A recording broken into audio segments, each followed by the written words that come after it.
종말론 사무소 출판부에서 신간이 나왔습니다. 책 이름은 9월의 마가복음이고요. 왜 9월인지는 책 머릿말에서 확인하실 수 있습니다. 마가복음 원문을 보고 제가 번역한 것을 모아서 출간했고 마가복음 전장을 다루고 있습니다. 늘상 익숙하면서도 시원하게 이해되지 않았던 복음서를, 특히 마가복음을 아주 낯설게 읽도록 돕는 번역입니다. 이단의 끄떡없는 마가복음 강의와 함께 연동되고요. 종이책은 북쿠크와 전국 유명 인터넷 서점에서, 그리고 전자책은 네이버 스마트 스토어에서 만나보실 수 있습니다. 설명란의 링크를 참조해주세요. 소개해준다고 해서 소개 안 하지 않았나요? 그냥 바로 인사부터 시키고. 여러분 안녕하세요. 반갑습니다. 저는 윤재덕이라고 하고요. 저는 목사도 아니고요. 전도사는 더더욱 아닙니다. 저는 이 자리에 성도의 자격으로 서 있습니다. 제가 성도임에도 불구하고, 여러분 사실 평신도란 말은 없는 겁니다. 평신도라는 말은 가톨릭에서 만든 말이에요. 평범한 신도라는 뜻이죠. 사실 그런데 평범한 신도 같은 건 없는 거예요. 메시아 예수에 의해서 성령으로 임명된 거룩한 사람이 성도이니까. 제가 그동안 성도로서 해왔던 일은 사이비 이단에 있었던 친구들을 많이 만났던 일이었습니다.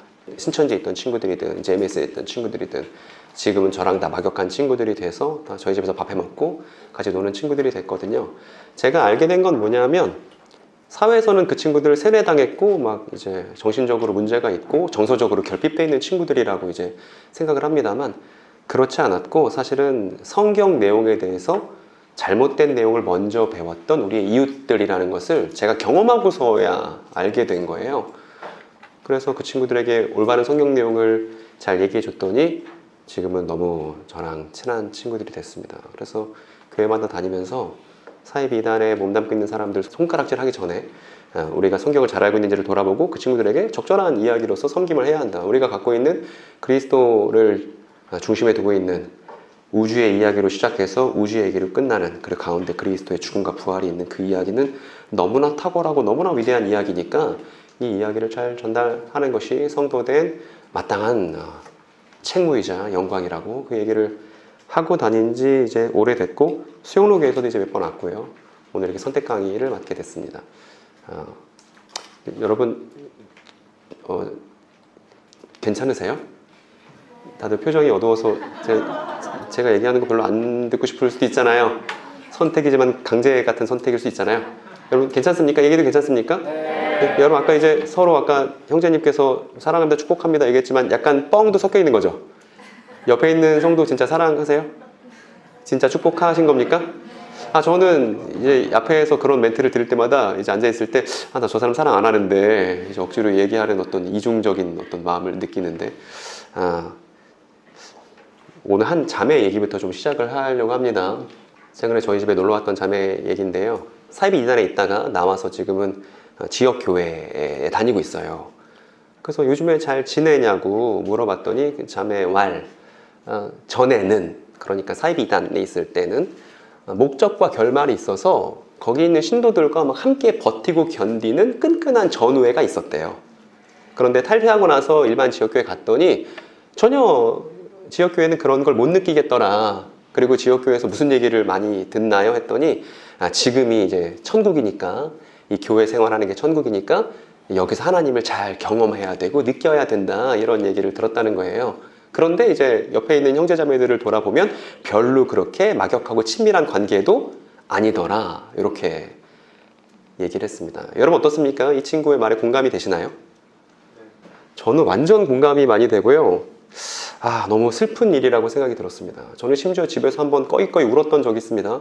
여러분, 다 큰 남자가 이제 꺼이꺼이 우는 건 흔치 않은 일이에요. 집에서 제가 힙합 너무 좋아하는데 저스티스라는 래퍼 예전에 이제 무임이라는 곡을 냈었거든요.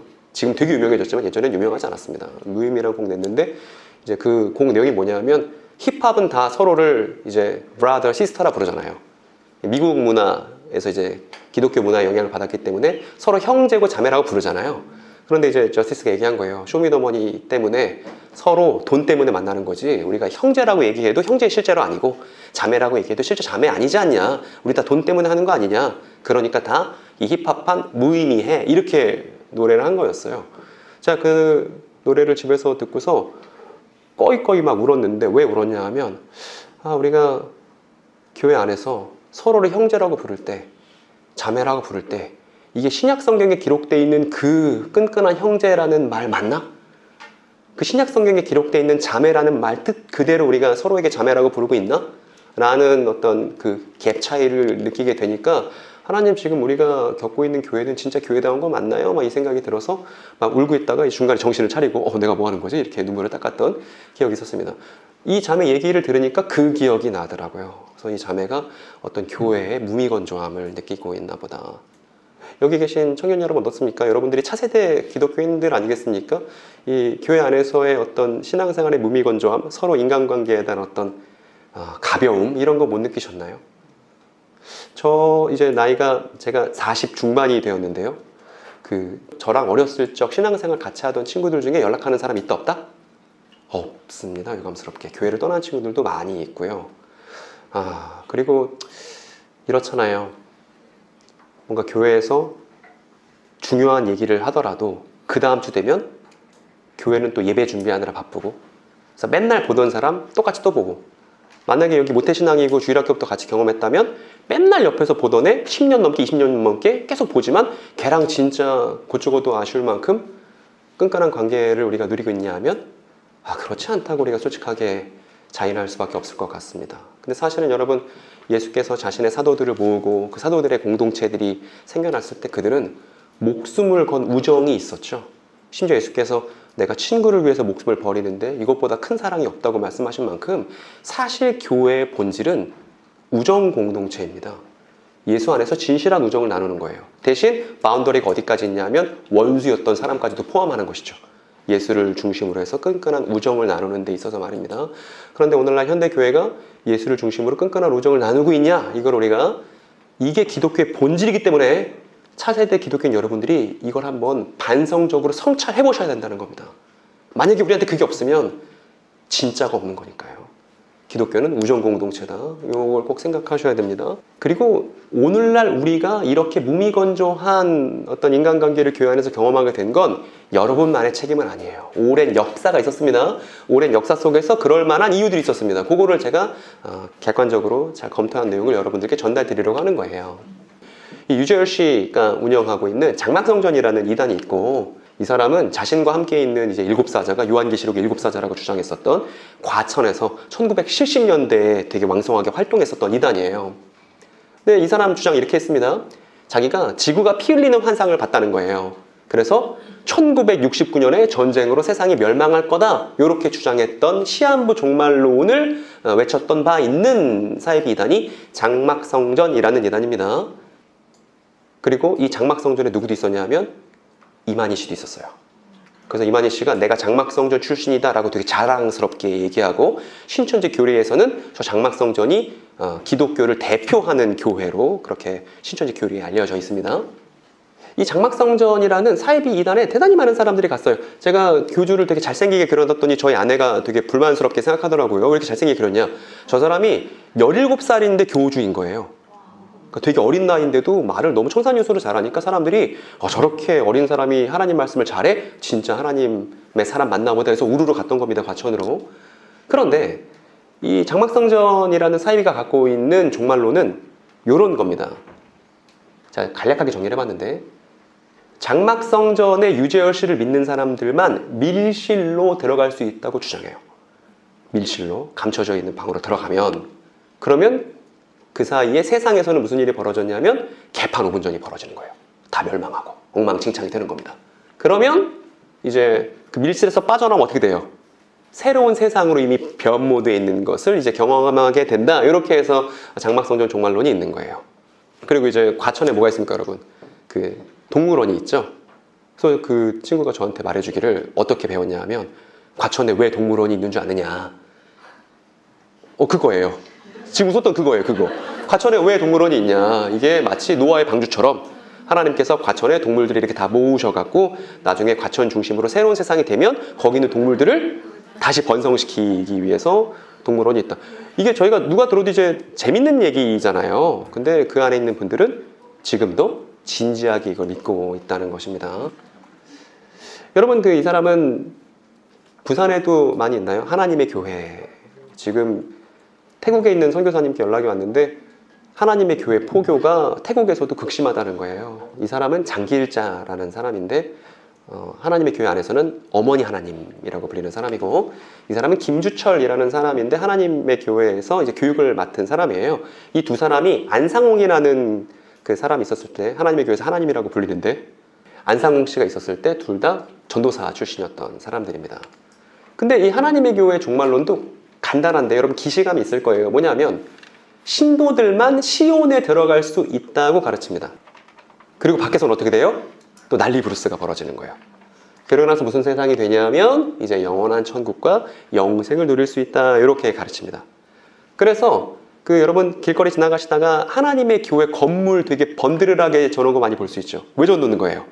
그 건물로 들어가야만 대환란을 피할 수 있다고 생각하기 때문에 건물을 잘 져놓는 게 하나님의 교회 교리 안에서 대단히 중요한 일입니다.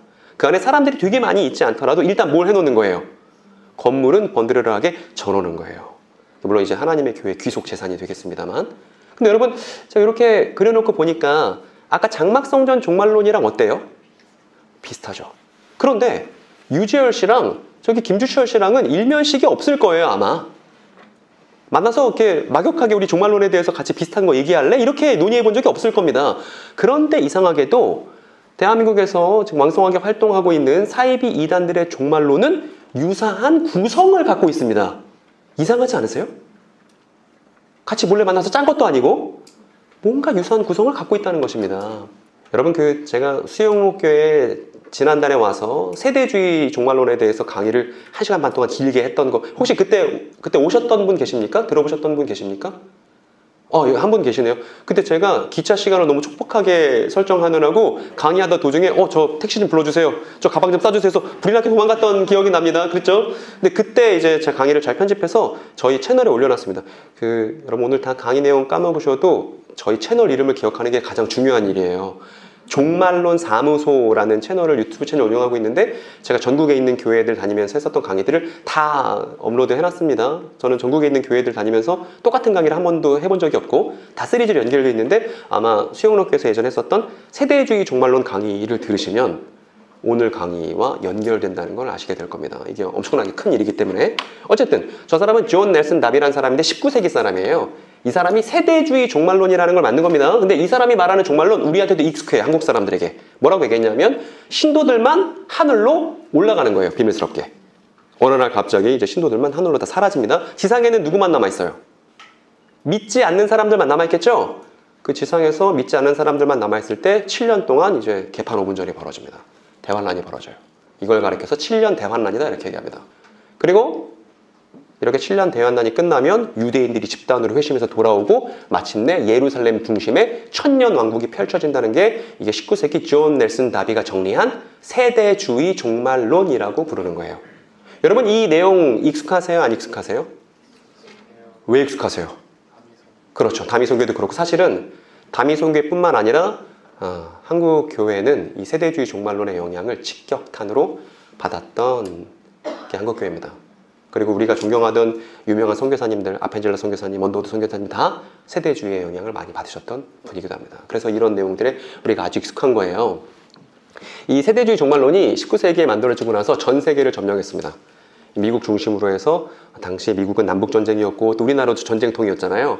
전쟁 때문에 어려움을 겪고 있는 사람에게 저 존 넬슨 다비의 세대주의 종말론이 급속도로 확산되고 또 수용되어서 많은 기독교인들이 저 세대주의 종말론이 성경적이라고 생각하는 분들이 지금도 너무나 많습니다. 그런데 학계에서는 어떤지 아세요? 신학계? 지금 존재하고 있는 신학교에서 저 고전적인 세대주의 종말론을 가르치는 신학교는 이제 없어요. 심지어 세대주의 종말론 때문에 만들어진 신학교 안에서도 저 고전적 세대주의를 다 이제 버렸습니다. 그래서 학문적으로 이미 죽었습니다. 그런데 그럼에도 불구하고 미국의 대중들이나 한국의 대중들의 생각 속에는 여전히 저 세대주의 종말론, 사람들이 하늘로 들려가서 휴거당하고 지구는 개박살이 난 다음에 그 다음 뭔가 이제 새로운 세계를 만든다는 이 세대주의 종말론이 대중들의 차원에서는 너무나 만연되어 있는 상황인 겁니다. 이런 겁니다. 또 정리해보면 창세기가 있고 이제 끝에 이제 재림이잖아요. 예수님 재림이고 이제 새하늘과 새 땅인데, 예수님께서 십자가 지셨지만 진정한 하나님의 나라는 도래하지 않았는데 이제 휴거가 있고 재산정선이 건설되고 7년 대환란이 있고 유대인들이 집단 회심하고 나면 그제서야 비로소 진정한 하나님의 나라가 도래한다. 이게 세대주의 종말론의 아주 간단한 정리라고 할 수 있습니다.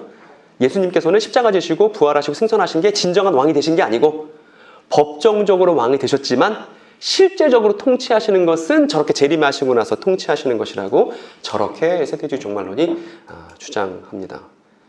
제가 근래에도 세대주의 종말론 관련해서 영상을 좀 올려놨더니 댓글로 세대주의 종말론 믿는 분들이 많이 오셨어요. 너무 좋았습니다. 왜냐하면 그런 분들이 오셔서 진지하게 저랑 대화를 나눠보고 근거들을 확인하시고 또 이제 댓글을 쓰시는 분보다 안 쓰시는 분들이 더 많잖아요. 안 쓰시는 분들이 제가 되게 따뜻하고 친절하게 근거들을 하나씩 나열하시는 걸 보기를 기대하면서 저한테 이렇게 과한 언사를 하시더라도 제가 친절하게 많이 기분이 안 좋으신가 보네요. 하지만 하면서 이렇게 쓴단 말입니다.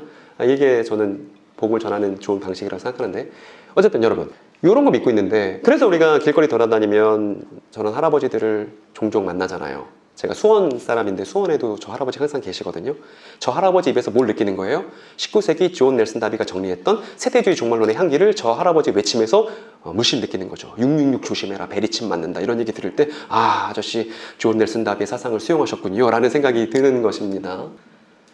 그리고 이제 아까 우리가 봤었던 하나님의 교회 김주철 씨나 내지는 장길자 씨도 저 도식과 아주 유사한 생각을 갖고 있는 것이고 유지열 씨도 마찬가지죠. 무슨 얘기예요? 세대주의 종말론이 전 세계적으로 유행했기 때문에 거기에 영향을 받아서 사이비 이단들이 세대주의 종말론과 같은 구성을 갖고서 본인들의 종말론을 만들었다는 것입니다. 그래서 한국에 존재하는 사이비 이단들의 그 종말론, 왜곡된 종말론의 뿌리가 어디예요? 세대주의 종말론인 거예요. 이걸 우리가 기억해 볼 필요가 있습니다. 그랬어요. 그래서 대중들은 세대주의 종말론이 다 맞다고 생각하고 있었던 와중에 문제가 뭐냐 하면 우리가 체감할 수 있는 교회 상황과 학계의 상황이 너무 판이하게 다릅니다. 이 중간 다리가 없어요. 그러니까 학계는 학계대로 돌아가고요. 교회는 교회대로 돌아갑니다. 목사님들이 이제 신학교에서 공부를 하잖아요. 그러면 이제 지역교회 부임을 하잖아요.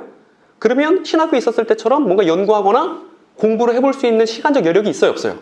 특히 한국교회 목회자는 없어요.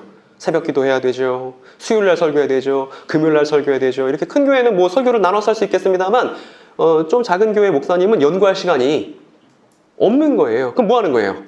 예전에 연구했던 거 파먹고 쓰다가 계속 자기 복제적인 설교를 할 수밖에 없겠죠. 잘 연구되고 올바른 얘기들을 공론화하는 일을 할 수가 없게 됩니다. 그런 역량이나 내지는 시간적 여유가 없게 되기 때문에 그래서 학계랑 교계가 그 다리가 중간에 끊어져 있는 상황이 우리가 지금 경험하고 있는 상황인 거예요. 이거 되게 우리가 흔하게 확인해 볼 수 있습니다. 여러분 천국 뭐예요? 천국? 일선 교회 안에서 천국 뭡니까 하면 천국 심지어 제 친구들 다 신학생들인데 신학생들도 이런 얘기 합니다. 우리 나중에 죽어서 천국 가면 이런 얘기 해요. 그럼 제가 딱 잘라서 이제 분위기를 이제 엉망으로 만들어 놓습니다. 천국 그거 아니잖아. 너 사역자인데 그렇게 말하면 어떡해? 제가 항상 이걸 해왔거든요. 분위기 깨는 일들을. 왜냐하면 우리는 죽어서 천국 가면 이런 말이 입에 교회 생활하면서 붙어있을지 모르지만 학계에서 천국은 죽어서 가는 사후세계가 아니에요, 여러분. 죽어서 가는 사후세계로 천국을 말하지 않습니다. 이 땅에 임하는 하나님의 통치라고 말합니다. 그런데 교인들 입장에서는 죽어서 가는 것도 천국이고 이 땅에 임하는 하나님의 통치도 천국이래. 왜 그런 일이 벌어지냐면 아무도 제대로 마킹을 안 해줘서 그래요. 전에는 이렇게 우리가 알고 있었지만 신학이 발전하면서 이제는 이렇게 믿는 것이 성경적입니다 라고 누가 마킹해야 되는데 이 마킹하는 게 용기를 요구하는 일이잖아요. 제가 예전에 2009년도입니다. 2009년도에 수원에 있는 작은 개척교회에 전도사로 부임을 했습니다. 어린이 전도사로 부임을 했습니다. 저는 어린이 너무 좋아하니까. 근데 제가 그 교회에서 잘렸습니다. 왜 잘렸을까요? 제가 천국은 죽어서 가는 장소 아닙니다라고 어른 설교를 해버린 거예요. 저는 근데 너무 어린 전도사였어갖고 그게 그렇게 큰 후폭풍을 갖고 오는 줄은 몰랐습니다. 그래 얘기했더니 이제 목사님이 이제 저를 목양실로 오라고 그래갖고 이제 막 뭐라고 하셔서 이런 일이 있었습니다. 그 다음 교회에 부임했습니다. 그 다음 교회에서 또 잘렸습니다. 그 그때 이제 여러분 안식일과 주일은 상관이 없는 겁니다 라고 얘기했다가 또 이렇게 어려움이 있었습니다. 제가 그때만 하더라도 학계와 교계가 분열되어 있는 이 처참한 상황에 대해서 그렇게 큰 어떤 현실인식을 갖고 있지 못했던, 그러다 총 몇 번 잘렸는지 아세요 여러분? 그러다 4번을 잘렸습니다. 저희가 너무 바보 같은 게 4번을 잘리고 나서야 사태가 심각하구나 라는 걸 알게 된 거예요. 그리고 나서 나중에 JMS나 신천지나 갔던 친구들 만나서 얘기를 해요. 제가 성경에는 이렇게 써있고 저렇게 써있어요 설계하면 그 친구들이 한참 설명됐다가 저한테 뭐라는 줄 아세요? 근데 소장님 저가 옛날에 있었던 교회에서는 그렇게 안 가르치던데요? 이래요. 그럼 제가 무슨 말을 해야 돼요? 미안하다고. 교계가 그런 상황이 있어서 미안하다고 라고 할 수밖에 없지, 너 정신적으로 뭐가 문제가 있으니까 잘못 선택한 거야 이렇게 말이 안 나오더라고요. 여러분 지금 제 이 엉거주춤한 입장이 이해가 되십니까? 예? 그래서 제가 책을 썼습니다. 제 책 제목이 뭐냐면 제 첫 책인데 제 책 제목이 기독교가 미안합니다예요. 그동안 교계에 또 학계에 이러저런 사정 때문에 이러저런 역사 때문에 우리가 이렇게 잘못 알고 있는 개념들이 많았기 때문에 미안하다고 사회비단 경험자들에게 제가 기독교를 직불 아무것도 아니지만 기독교를 대표해서 사과하고 다시 성경적인 이야기로 돌아오자고 권면하는 책을 냈거든요. 여러분들에게 필독을 권하고 싶습니다. 어쨌든 학계 상황을 좀 얘기를 해드리려고 합니다. 세대주의 종말론이 그렇게 범람해 있을 때 학계에서는 무슨 논의가 있었냐면, 여러분 여기 이제 제가 이름들을 언급할 건데 이름들을 적지 마시기 바랍니다. 여러분 이름을 적으면 제가 불편할 것 같아요. 어차피 한번 적어봤자 까먹으실 거잖아요. 그냥 대충 느낌만 이제 이해하셨으면 좋겠지 뭐 구구절절 아실 필요는 없습니다. 이 사람은 C.H. 다드라는 사람인데 이 사람이 뭐라고 주장했냐면 이렇게 주장했습니다. 예수님 시절 모든 언약과 예언이 다 이루어진 거라서 더 이상 이루어질 건 남아있지 않아 라고 주장했습니다. 여러분 이 사람 주장 어떠세요? 이 사람은 재림이든 뭐든 아무것도 없고 일단 예수님 오셔서 했던 모든 것들이 다 성경에 나오는 언약과 예언에 대한 완성이라고 주장했던 거예요. 어떻습니까 여러분? 수용할 수 있습니까 없습니까? 어렵지 않으세요? 예수님이 오셔서 모든 걸 끝냈고 더 이상 남아있는 언약과 약속이 없다? 이건 우리에게 수용 어려운 것인데, 이 사람은 오스카 쿨만이라는 사람입니다. 그래서 이제 오스카 쿨만이라는 사람이 그거 아니야, 이미 이루어진 게 있다면 아직 이루어지지 않은 게 있어 이렇게 주장한 겁니다. 여러분 교회에서 이미와 아직이란 말 들어보셨어요? 이미와 아직의 원래 출처가 누구예요? 오스카 쿨만이에요. 이 사람이 처음 얘기한 거예요. 이미 이루어진 것도 있지만 아직 이루어지지 않은 것도 있어. 그러니까 싹 다 모든 게 이루어졌다고 말하는 거 잘못된 거야. 이미와 아직이야 이렇게 주장을 했습니다. 그래서 저 이미와 아직이라는 저 용어가 유행어처럼 퍼지기 시작합니다. 많은 학자들이 저 이미와 아직에 대해서 얘기를 하게 된 거예요. 그런데 그런 와중에 저 사람은 루돌프 불트만이라는 사람입니다. 이름 너무 귀엽지 않습니까? 루돌프 불트만. 이제 크리스마스 시즌도 다가오는데 이제 불트만이라는 사람은 조금 다른 얘기를 했는데 이렇게 얘기했어요. 실제 역사는 별로 중요하지 않아. 기독교가 실제 역사인지 예수님의 부활이 실제로 벌어졌는지 안 벌어졌는지 그건 별로 중요하지 않아. 인간 개인의 실존이 어떻게 결정하는지가 중요한 거야. 이렇게 얘기했습니다. 여러분 이 사람 루돌프 불트만의 주장 어떠세요? 괜찮으십니까? 저 사람은 이제 한국에 있는 신학교에서 욕을 바가지로 먹는 사람입니다. 기독교 역사성을 부인했다고 얘기를 듣는 사람이에요. 그러다가 이제 이 사람이 나타났습니다. 조지 앨런 레드라는 사람인데 이 사람의 공헌이 있습니다. 왜냐하면 이 사람이 이미와 아직을 이용해서 세대주의는 이미와 아직이 결여되어 있다는 얘기를 하는 바람에 이 조지 앨런 레드 때문에 신학계에서 세대주의가 더 이상 통용되지 않게 된 거예요. 그래서 세대주의가 더 이상 학계에서 힘을 발휘할 수 없는데 이 조지 앨런 레드의 공이 아주 컸습니다. 그래서 이 사람은 종말은 시작된 것이고 아직 남아있는 예언들이 남아있어 이렇게 얘기해서 이제 세대주의가 더 이상 학계에서 진지하게 고려되지 않는 어떤 중요한 분기점이 됐죠. 그리고 이 사람은 앤서니 후크만은 사람인데 제가 나온 총신대학교에서 이 사람의 책을 교과서로 해서 배웁니다. 개혁주의 종말론이라고 하는데 이 사람은 무천년주의라는 종말론을 갖고 있었는데 좀 이따 소개해 드릴게요. 무천년주의야말로 저 이미와 아직, 오스카 쿨만이 말했던 이미와 아직에 아주 부합한 거야 이런 주장을 했습니다. 여러분 제가 여러분들을 더욱더 혼미하게 만들고 싶습니다. 이 사람들이 말했던 주장들을 이렇게 얘기해요. 이 C.H. 다드, 이제 예수님이 와서 다 모든 걸 끝낸 거다, 남아있는 거 없다라고 말한 건 실현된 종말론, 불트만은 실존적 종말론, 또 이제 무천년주의, 조지 앨런 레드는 역사적 전천년주의, 앤서니 후크만은 무천년주의, 뭐 이렇게 주의 하면서 여러분 지금 이름을 보는 것만으로도 어떠세요? 혼란스럽지 않으세요? 그러니까 당시 학계에서는 종말론에 대해서 제대로 된 그림을 정리해보지 못한 채 논쟁이 과열됐다는 것입니다, 여러분. 그러니까 이렇게 논쟁이 과열되고 있을 때 예를 들어서 어떤 목사님이 신학교에서 저런 내용들을 배웠을 거잖아요. 저런 내용들을 배워서 아주 종말론에 대한 깊이 있는 연구를 한 다음에 성도들에게 설교할 때 써먹을 수 있을까요? 없을까요? 어려워요. 어려워. 그래서 한국교회 강단에서 종말론에 대한 얘기를 듣기가 어려운 겁니다. 왜? 종말론에 대한 신학적 혼란 때문에.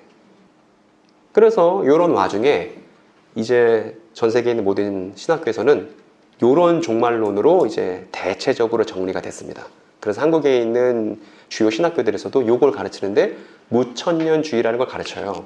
뭐냐면 무천년주의는 뭐냐면 요한계시록에 1000년 동안 왕노릇하는 게 나오는데 그 1000년이 요한계시록에 성도들이 1000년 동안 통치하는 시간이 나옵니다. 그런데 그 1000년 동안 통치하는 시간의 1000년이 실제 1000년이 아니고 상징적인 숫자이며 예수님의 십자가로부터 예수님의 재림까지 그때를 가리키는 상징적인 표현이 1000년이다 이렇게 얘기를 한 거예요. 1000년 한 거. 그러면서 우리가 목사님들을 통해서 또 교회 강단을 통해서 우리가 자주 들을 수 있었던 건 이미와 아직이야. 종말론은 이미와 아직이야. 이런 얘기를 많이 듣게 된 것이죠. 그래서 이렇게 생각합니다. 아마 세대주의 종말론을 지금도 갖고 계신 지역 교회들이 있을 거고요. 그리고 이제 이미와 아직 정도로 종말론을 가르치는 대다수의 교회가 있을 거고요. 아마 한국에서 우리가 경험할 수 있는 내용, 종말론에 관련된 내용들은 그 정도이지 않겠나 하는 생각을 합니다. 그런데 다시 이 친구를 생각하는 거예요. 여러분, 이미와 아직이라는 말로는 그 사람에게 열정을 불러일으킬 수가 저는 없다고 생각합니다. 그렇지 않습니까? 예수님 종말론 이미와 아직, 근데 뭐 어쩌라고? 이미 무엇이 벌어졌고 아직 무엇이 남았으며 그 사이에 우리가 누구이며 내가 누군지에 대한 구체적인 내용을 듣기 전까지는, 그래서 종말론에 대한 아주 구체적인 내용들을 우리가 확인하기 전까지는 이미와 아직이라는 내용만 듣고서 거기에 목숨을 걸 사람이 누가 있겠냐 말입니다, 여러분. 안 그러세요?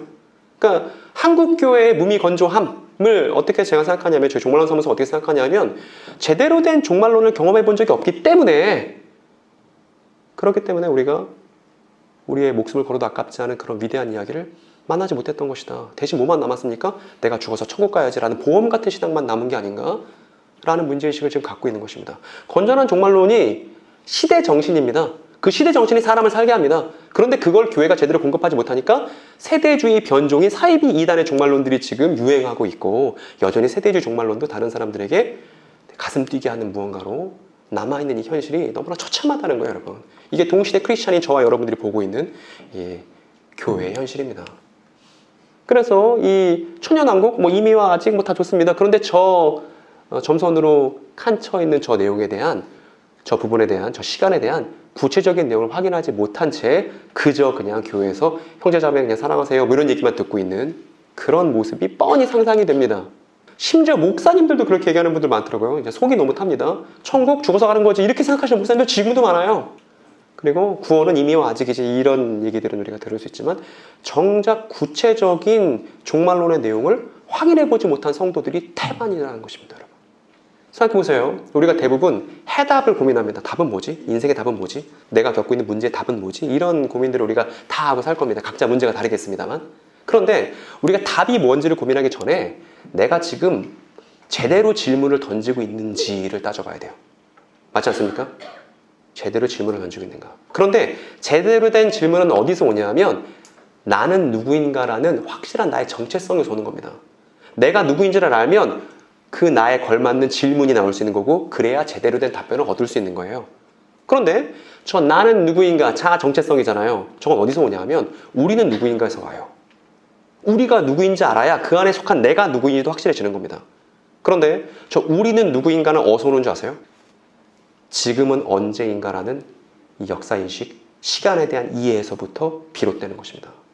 그렇기 때문에 여러분, 종말론은 신학책 어디 끄트머리에 있는 분과 학문이 아니에요. 종말론은 창세기부터 요한계시록 이 전체를 이해할 수 있게 만드는 등뼈와도 같습니다. 정말 중요해요. 그런데 지금은 등뼈가 뒤틀려 있는 상황, 혹은 등뼈가 없는 무척추 동물의 상황이 지금 오늘날 교계의 상황이라고 진단하고 있습니다. 그래서 이 얘기가 아프게 들리는 거예요, 여러분. 이 친구의 저 발언이 교계의 아픈 역사 끝에 나온 발언이라고 저한테 들렸거든요. 물론 이 친구는 뭐 신학 공부를 한 적이 없고 그냥 얘기한 것이겠지만 이 친구가 성도기 때문에 저 친구가 하는 발언 하나하나가 너무 소중하고 우리가 겪고 있는 이 상황들은 절대 하루아침에 나오는 것이 아니다. 그러므로 연구가 필요하고 과거에 대한 포기가 필요하다. 여러분, 새로운 것은 절대 미래에 있지 않습니다. 과거에 있어요. 과거를 우리가 돌아보고 반성했을 때만 반성을 통해서 진정한 새로운 것을 만나게 되는 것입니다. 그런데 자기 반성할 생각 없이 새로운 것을 미래에서 찾는 눈은 음란한 눈이에요, 여러분. 기독교인의 시야는 그래서 과거에 꽂혀 있어야 됩니다. 왜? 우리는 반성을 통해서 새로워질 수 있다는 고백이, 우리를 새롭게 한 중생의 고백, 그리스도를 통한 고백이 바로 그런 것이기 때문에 그런 것이죠.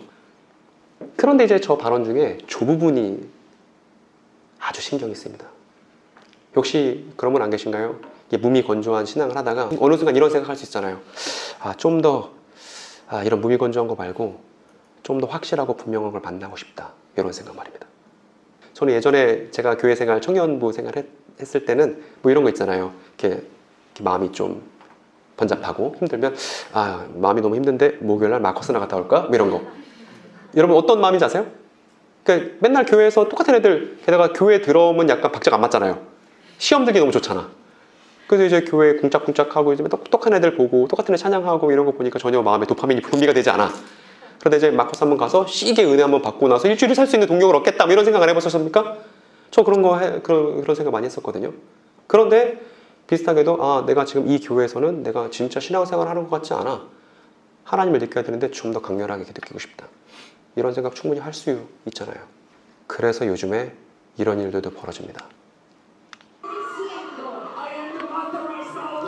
유튜브에 박혁이라는 사람이에요. 근데 이 사람이 다른 나라에서 저런 집회를 합니다. 내가 하나님의 권위를 위임받은 입이라고 얘기하면서 저런 집회를 하는 거예요. 여러분들이 이거 익숙하시리라 생각합니다.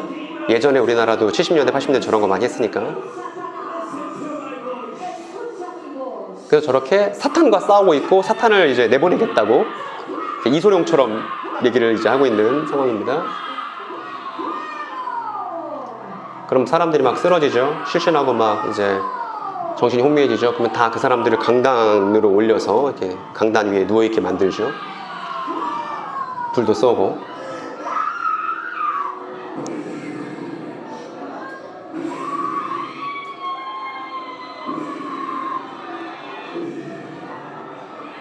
이제 입으로 성령을 쏜다 이런 겁니다. 지금 하는 게.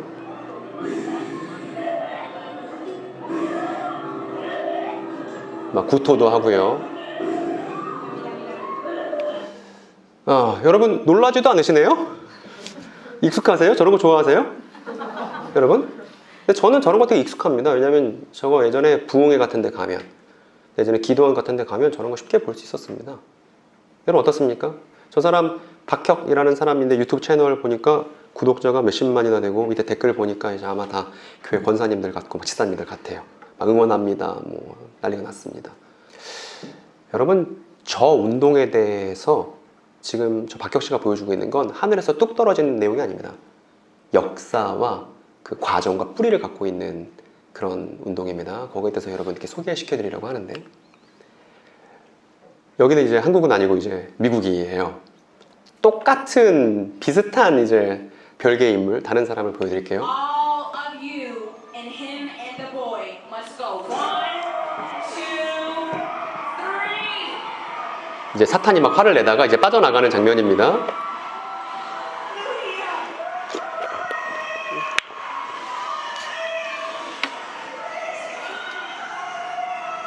뭐 이런 얘기입니다. 아동학대죠 여러분? 네. 저 사람 캐서린 크릭이라는 사람이에요. 구독자 몇 명이에요? 난리가 났습니다. 그러니까 미국 사람도 똑같아요. 밑에 보니까 어떻게 저런 걸 믿을 수 있지? 라고 하는 댓글과 응원하는 댓글로 이제 막 양분되는데, 저렇게 외국인이 됐든 우리나라 사람이 됐든 저런 식의 사역을 지금 가열차게 하고 있는 것이죠. 왜냐하면 저렇게 하고 있는 사람이 한두 명이 아닌데 거기엔 이유가 있습니다. 여러분 이 사람 인상 어떻습니까? 인상 괜찮죠? 절대 다른 사람들에게 해끼칠 것 같지 않은 그런 인상이죠. 이름이 피터 와그너라는 사람입니다. 저 신학교 다닐 때 이 피터 와그너를 너무 좋아하는 형이 있었습니다. 이번에 연구하는데 그 형 생각이 많이 나더라고요. 아마 지금 이제 목회를 하고 있을 텐데 이 피터 와그너가 어떤 주장을 했는지 여러분께 보여드릴 테니까 여러분들이 한번 잘 객관적으로 성찰해 보세요. 이 사람은 신학교 교수입니다. 플러 신학교라는 신학교의 교회 성장학 교수예요. 교회 성장학. 이런 생각을 갖고 있었습니다. 교회가 성장하기 위해서는 기적과 은사가 필요하다라고 주장했던 게 저 피터 와그너라는 사람의 아주 주된 주장입니다. 그런데 와그너가 이렇게 얘기합니다. 오늘날에도 사도 직분과 예언자 직분이 있다. 이거 에베소서 4장에 나온다. 이렇게 주장한 거예요. 그러면서 현대 교회에는 3가지 물결이 있었다라면서 이제 자기 사상을 정당합니다. 그걸 소개시켜드리고 싶은데 첫 번째 물결은 뭐냐면 1906년도에 그 LA 아주사 지역에서 부흥 운동이 있었습니다. 어떤 거였냐면 그 1906년 2월 달에 샌프란시스코에서 지진이 있었습니다. 여러분 지진이 있었으니까 사람들 마음이 어떻겠습니까? 다 불안하고 이제 좀 있으면 재림 아닌가? 라는 생각들을 막 갖고 있었을 때입니다. 그때 이제 불과 2개월 후죠. 이제 1906년 4월에 LA 아주사 거리에서 낡은 창고 건물에서 방언을 받는 사람들이 생겨난 거예요. 그런데 이 방언을 받는 사람들이 인종을 넘어서 뭐 히스패닉이든 뭐 흑인이 됐든 인종을 넘어서 방언을 많은 사람들이 받는 일이 생겨난 겁니다. 그래서 인종을 넘어서 이제 예배 공동체 형성되기 시작했고 이것 때문에 오순절 교단이 생겼어요. 너무나 많은 사람들이 방언을 받고 또 이게 많은 사람들을 화합하게 하는 일이었기 때문에 이때 순복음 교회가 여기에 뿌리를 두고 있는 거예요. 오순절 교단이 이때 생긴 겁니다. 이때 이 부흥운동을 이끌었던 사람이 윌리엄 시머라는 이제 흑인 목사인데 이 사람 스승도 그렇고 이 사람도 그렇고 뭐라고 이제 주장했냐 하면 요게 아주 중요한 주장이었어요. 성령 임하시면 무조건 뭐 한다고요? 방언을 하게 된다. 그리고 이게 재림의 표적이다. 이렇게 주장했습니다. 여러분 똑같은 내용을 누구도 지금 믿고 있냐면 순복음교회 오래 다니신 권사님들도 이렇게 믿고 계시죠. 그래서 성령 받으면 방언하게 되는 거라고 이걸 세컨드 블레싱이라고 얘기를 합니다. 오순절 교단 안에서. 와그너가 얘기하는 거죠. 이게 제1물결이다. 제2물결은 그렇게 해서 시작했던 방언 운동이 오순절 교단을 넘어서 가톨릭에서도 있고 성공에서도 있고 여러 교단으로 이제 확산되기 시작합니다. 그래서 가톨릭, 루터교, 성공회, 장로교 등 다른 교파에서 성령의 은사를 체험하는 사람들이 막 생기기 시작했는데 와그너가 얘기하는 거죠. 그게 2번째 물결이야. 이렇게 얘기합니다. 여러분 그리고 이렇게 3가지를 얘기하는 사람들을 조심하셔야 돼요. 이렇게 얘기하면 안 되겠습니다. 목사님도 3대주 설교하시니까 그거 아니고 어쨌든 이 사람이 이걸 왜 얘기한 거냐면 3가지 물결을 왜 얘기한 거냐면 첫 번째 물결이 있어, 2번째 물결이 있어, 그리고 3번째 물결이 바로 나야 이렇게 주장한 거예요. 이렇게요. 우리가 빈야드 운동이라는 걸 하고 있는데 이게 3번째 물결이야 라고 자기 정당화를 위한 포석으로 지난 역사들을 자의적으로 이제 본인이 얘기를 하기 시작한 것이죠. 왜 빈야드, 여러분 빈야드 운동이라 들어보셨습니까?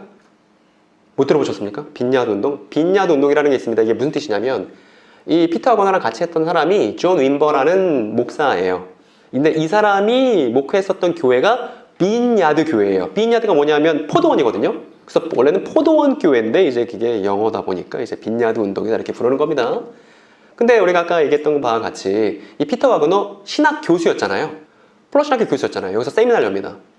표적과 기적과 교회 성장 세미나라는 걸 엽니다. 그러면서 뭘 주장하기 시작했냐면 이 세미나에서 이런 걸 주장했는데 병 고침, 귀신 내쫓음, 예언을 통한 능력 전도가 있어야 교회가 성장할 수 있다. 이렇게 주장한 거예요. 2번째, 그리고 안수를 하게 되면 아까 사람들이 막 이렇게 부르르 떨고 막 쓰러지고 막 하는 일이 벌어지잖아요.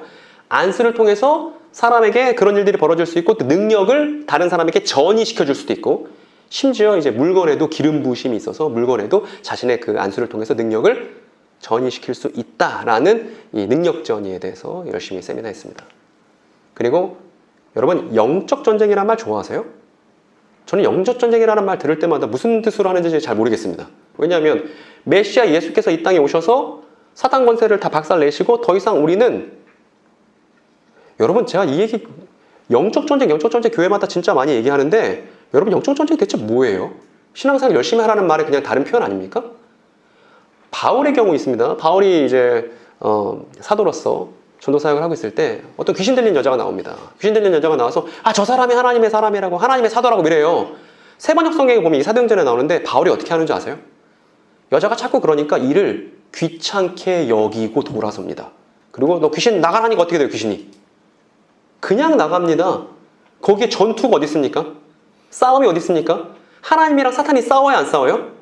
사탄은 하나님 말씀하시면 깨갱해야 되는 피조물이지 사탄이 어떻게 하나님이랑 체급이 같을 수가 있습니까? 그러니까 영적 전쟁은 말이 안 되는 거예요. 메시아 예수 안에서 사탄이 힘을 못 쓰는 겁니다. 그런데 어느 교회 가든 영적 전쟁, 그거 다 어서 온 거예요? 빈야드 운동에 뿌리를 두고 있는 겁니다. 그리고 이런 능력전도, 능력전이 영적전쟁 이게 다 어디에 기초를 두고 있냐면 오늘날도 사도와 예언자 직분이 있다. 그러므로 오늘날 사도인 사람들이, 오늘날 예언자인 사람들이 능력전도를 하고 능력을 전이시킬 수 있고 사탄과 영적전쟁의 선봉장에 서 있다. 이런 주장을 피터 와그너랑 존 윈버가 열심히 한 것이죠. 그게 8, 90년대에 전 세계를 뜨겁게 달궜던 빈야드 운동입니다. 근데 여러분, 피터 와그너가 이렇게 세 가지 물결로 자신들이 왜 나타난 것인지를 정리했을 때 일부러 빼놓은 게 하나 있어요. 뭘 빼놨냐면 요기를 빼놨어요. 1940년대에 있었던 어떤 사건을 빼놨습니다. 이 사건이 어떤 사건이냐면, 여러분, 이 사람은 요엘입니다. 요엘서에 보면 이런 구절이 있어요. 우리 졸리니까 같이 졸리니까 같이 한번. 요엘서는 우리 하나님 말씀이니까 우리 같이 한번 읽어보겠습니다. 시온의 자녀들아, 너희는 너희 하나님 여호와로 인하여 기뻐하며 즐거워할지어다. 그가 너희를 위하여 비를 내리시되 이른 비를 너희에게 적당하게 주시리니 이른 비와 늦은 비가 전과. 자, 단언컨대 여러분, 단언컨대 이 자리에 앉아있는 청년들 중에 요엘서 한 권 제대로 연구한 청년 있습니까? 이 자리에 있는 청년들 중에 그 요엘서 얇은 몇 장 안 되는 그 소선지서를 제대로 연구해서 요엘서 이런 내용입니다. 요엘서에서 이렇게 하나님 말씀하셨고 이렇게 예언하셨습니다. 그 내용을 알고 있는 청년들 이 자리에 있습니까? 없으리라 확신합니다. 이게 문제입니다, 여러분. 이게. 여러분, 저는 목사도 아니고 전도사도 아닙니다. 성경을 이해하고 연구하고 아는 건 성도의 마땅한 기쁨입니다, 여러분. 그러니까 여러분, 한국교회 성도들은 설교 듣는 것만 너무 좋아해요. 귀만 커졌습니다. 스스로 연구하고 제대로 표현하는 거 경험해보지 못한 성도들이 태반입니다. 여러분, 오늘 강의 끝나고 집에 가셔서 챗 GPT와 함께 뭐 연구해요? 요엘서 연구하는 겁니다, 여러분. 그렇게 하는 거예요. 그 전통에, 그 과거의 전통에 여러분들이 미처 알지 못했던 너무 놀라운 것들이 많아요.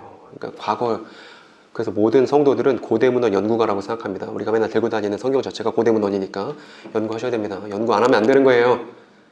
신천지 애들은 신천지 강사 말이 다 맞다고 생각하고, 개신교 친구들은 목사님 말이 다 맞다고 생각하고, 그럼 사실은 생각하는 방식은 똑같은 거예요, 여러분. 여기서 벗어나야 됩니다. 성도가 본인의 이야기를 스스로 확인하는 그 차원이 한국교회에 너무나 필요하고, 저는 하나님께서 교회에게 물으시는 시대적 과제라고 생각합니다. 어쨌든 이 구절을 어떻게 사용한 사람들이 있었냐면, 여기 보면 이른 비가 나오잖아요. 또 늦은 비가 나오잖아요. 요거를 이렇게 생각한 거예요. 창세기가 있고 십자가 사건이 있고 이게 재림이 있는데, 오순절 성령 강림 사건이 있었잖아요. 그때 사람들이 막 성령 받고 불처럼 이제 갈라지는 혀처럼 임한 불처럼 성령이 임하셨고, 많은 사람들이 뭐 했습니까? 방언을 했잖아요. 물론 그때 방언은 못 알아듣는 말은 아니었습니다만 이때 오순절 성령 강림이 있었습니다. 그런데 이제 이 사람들이 주장하는 거예요. 재림이 임박하면, 예수님이 다시 오실 때가 임박하면 또다시 한번 오순절이 반복될 것이다라는 추정 말입니다. 성경에서 확인해 볼 수 없지만 그렇게 그냥 추정하는 거예요. 재림이 임박하면 하나님께서 성경을 엄청 부어주셔서 두 번째 오순절이 벌어질 것이다, 이렇게 생각하는 겁니다. 그래서 첫 번째 오순절을 이른 비, 두 번째 오순절을 뭐라 부르는 거예요? 늦은 비라고 부르는 거예요.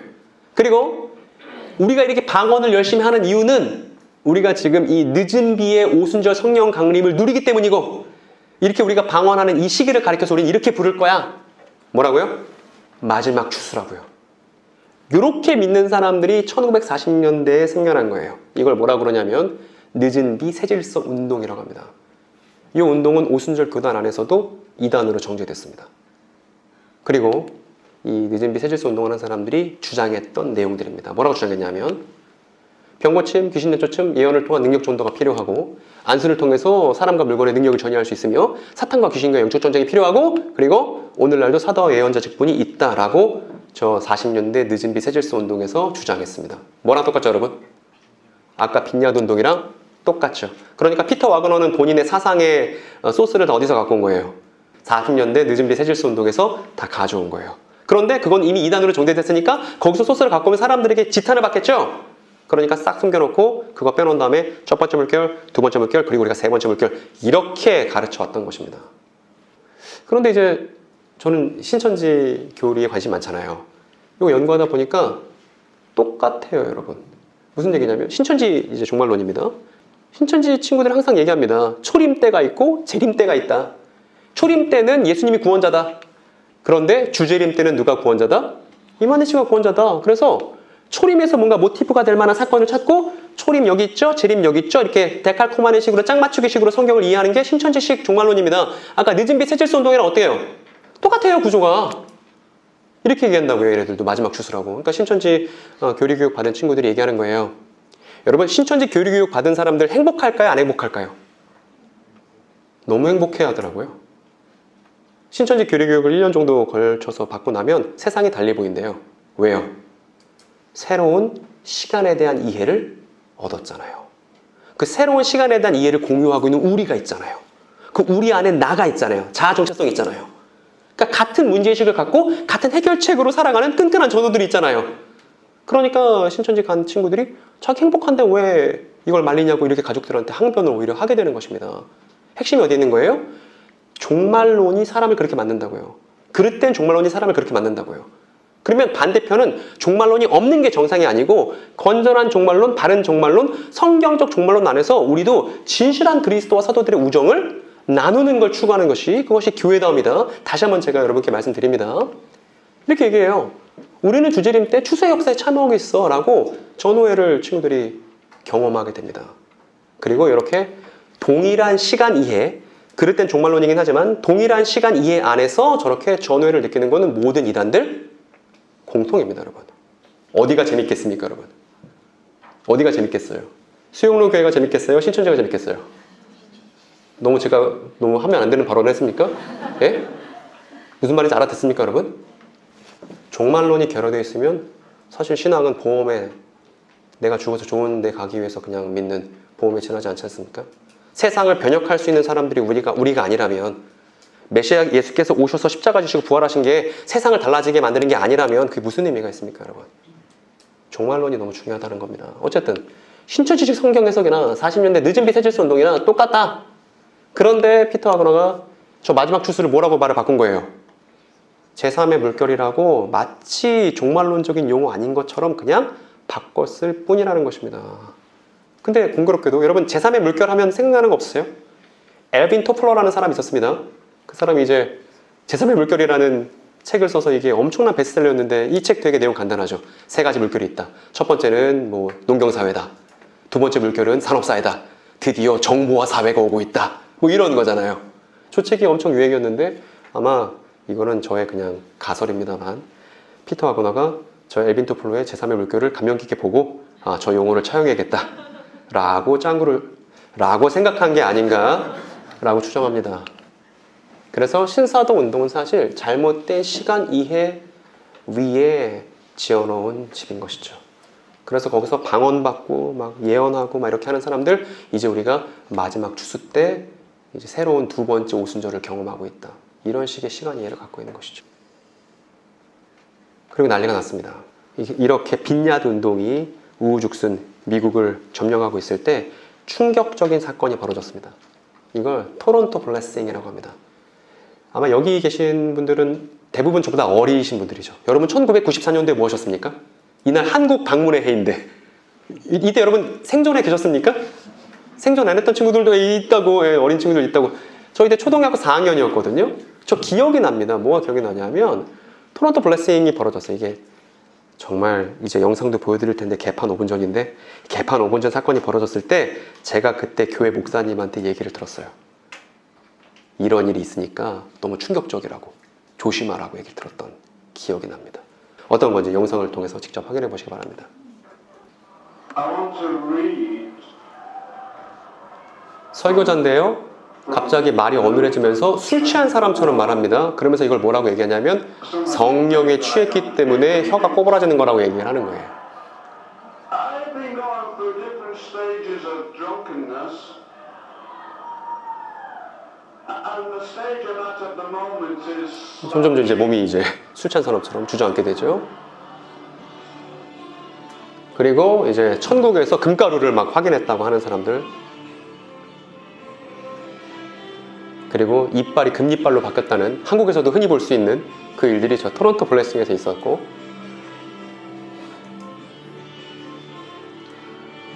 그리고 무엇보다 이제 한국 교회에 충격을 준 건 기도하다가 이제 막 개가 되는 거예요. 지금 보이십니까? 개처럼 기도하는 거. 동물 소리 내고 짐승 소리 내고 막 목에 목줄 매서 막 데리고 다니고, 저게 성령이 임해서 그런 거라고 막 주장했던 것이죠. 그리고 난리가 났죠. 그리고 이제 거룩한 웃음이라고 해서 성령을 받으면 사람들이 막 이제 박장대소를 터뜨리는 일들이 있다는 거예요. 그래서 막 사람들이 지금 막 웃음소리 내고 있는 거예요. 여러분 어떻습니까? 어떤 저 토론토 블레싱 연구한 분이 그러더라고요. 집단 최면의 힘이 너무 대단하다고 얘기할 만큼 저렇게 집단 최면 속에서 사람들이 개도 되고 막 이적을 경험했다고 하고 난리가 난 겁니다. 빈야드 운동 안에서 벌어진 일이었습니다. 그래서 존 윈버가 빈야드 운동에서 저 토론토 블레싱, 저 토론토 공항교회에서 있었던 일이거든요. 저 운동을 바로 손절할 만큼 저 운동은 전 세계에 있는 교회에게 충격이었습니다. 빈야드 운동이 이렇게 위험하구나. 저렇게 잘못될 수 있구나. 인간성을 버리고 저렇게 개판 5분 전을 하는 집회를 성령의 집회라고 하더니 진짜 잘못됐다. 이렇게 된 겁니다. 그런데 우리의 피터 와그너 씨는 오히려 이제 역발상을 하게 됩니다. 뭐라고 하냐면 토론토 블레싱에 대해서 사람들이 많이 비판하고 있을 때 피터 와그너는 오히려 이게 바로 두 번째 사도시대고 1996년에 이제 선언을 합니다. 이제 두 번째 사도시대가 시작됐다고. 그리고 단체도 만듭니다. 국제사도연맹을 결성합니다. 그래서 NAR이라는 게 생겨요. NAR. 뭐냐면 새로운 사도적 개혁운동이라는 뜻의 NAR이 출범이 되고, 요걸 우리가 번역해서 어떻게 알고 있냐면 신사도주의라고 하는 거예요. 그리고 이 부분부터가 첫 번째 강의에서는 밟아보지 못했던 미답진데 방언과 예언에 대해서 우리가 정리해 보도록 하겠습니다. 여러분 그 1세기 고린도 지역의 교인 중에는 어떤 사람들이 있었냐 하면 나는 아주 성령적인 사람, 영적인 사람이야 라고 자부하는 사람들이 있었습니다. 이 사람들은 내가 지혜를 가졌기 때문이고 방언을 할 수 있기 때문에 나는 아주 영적인 사람이고, 내가 설령 범죄를 저지른다 할지라도 나는 영적인 사람이기 때문에 육체로 저지른 범죄는 나랑 무관한 거야 라고 이제 생각하는 그런 사람들이 고린도 교회에 있었습니다. 바울이 열받아서 편지를 썼습니다. 그 첫 번째 편지가 고린도 전서입니다. 거기에 뭐라고 써있냐면 이렇게 써있습니다. 12장에 나오는데 오늘 12장부터 좀 볼 거거든요. 형제자매 여러분, 신령한 은사들에 대해서 여러분들이 모르고 지내기를 나는 바라지 않습니다. 너무 어렵죠 여러분? 무슨 얘기예요? 여러분들이 모르기를 원치를 않습니다. 뭐예요 이게?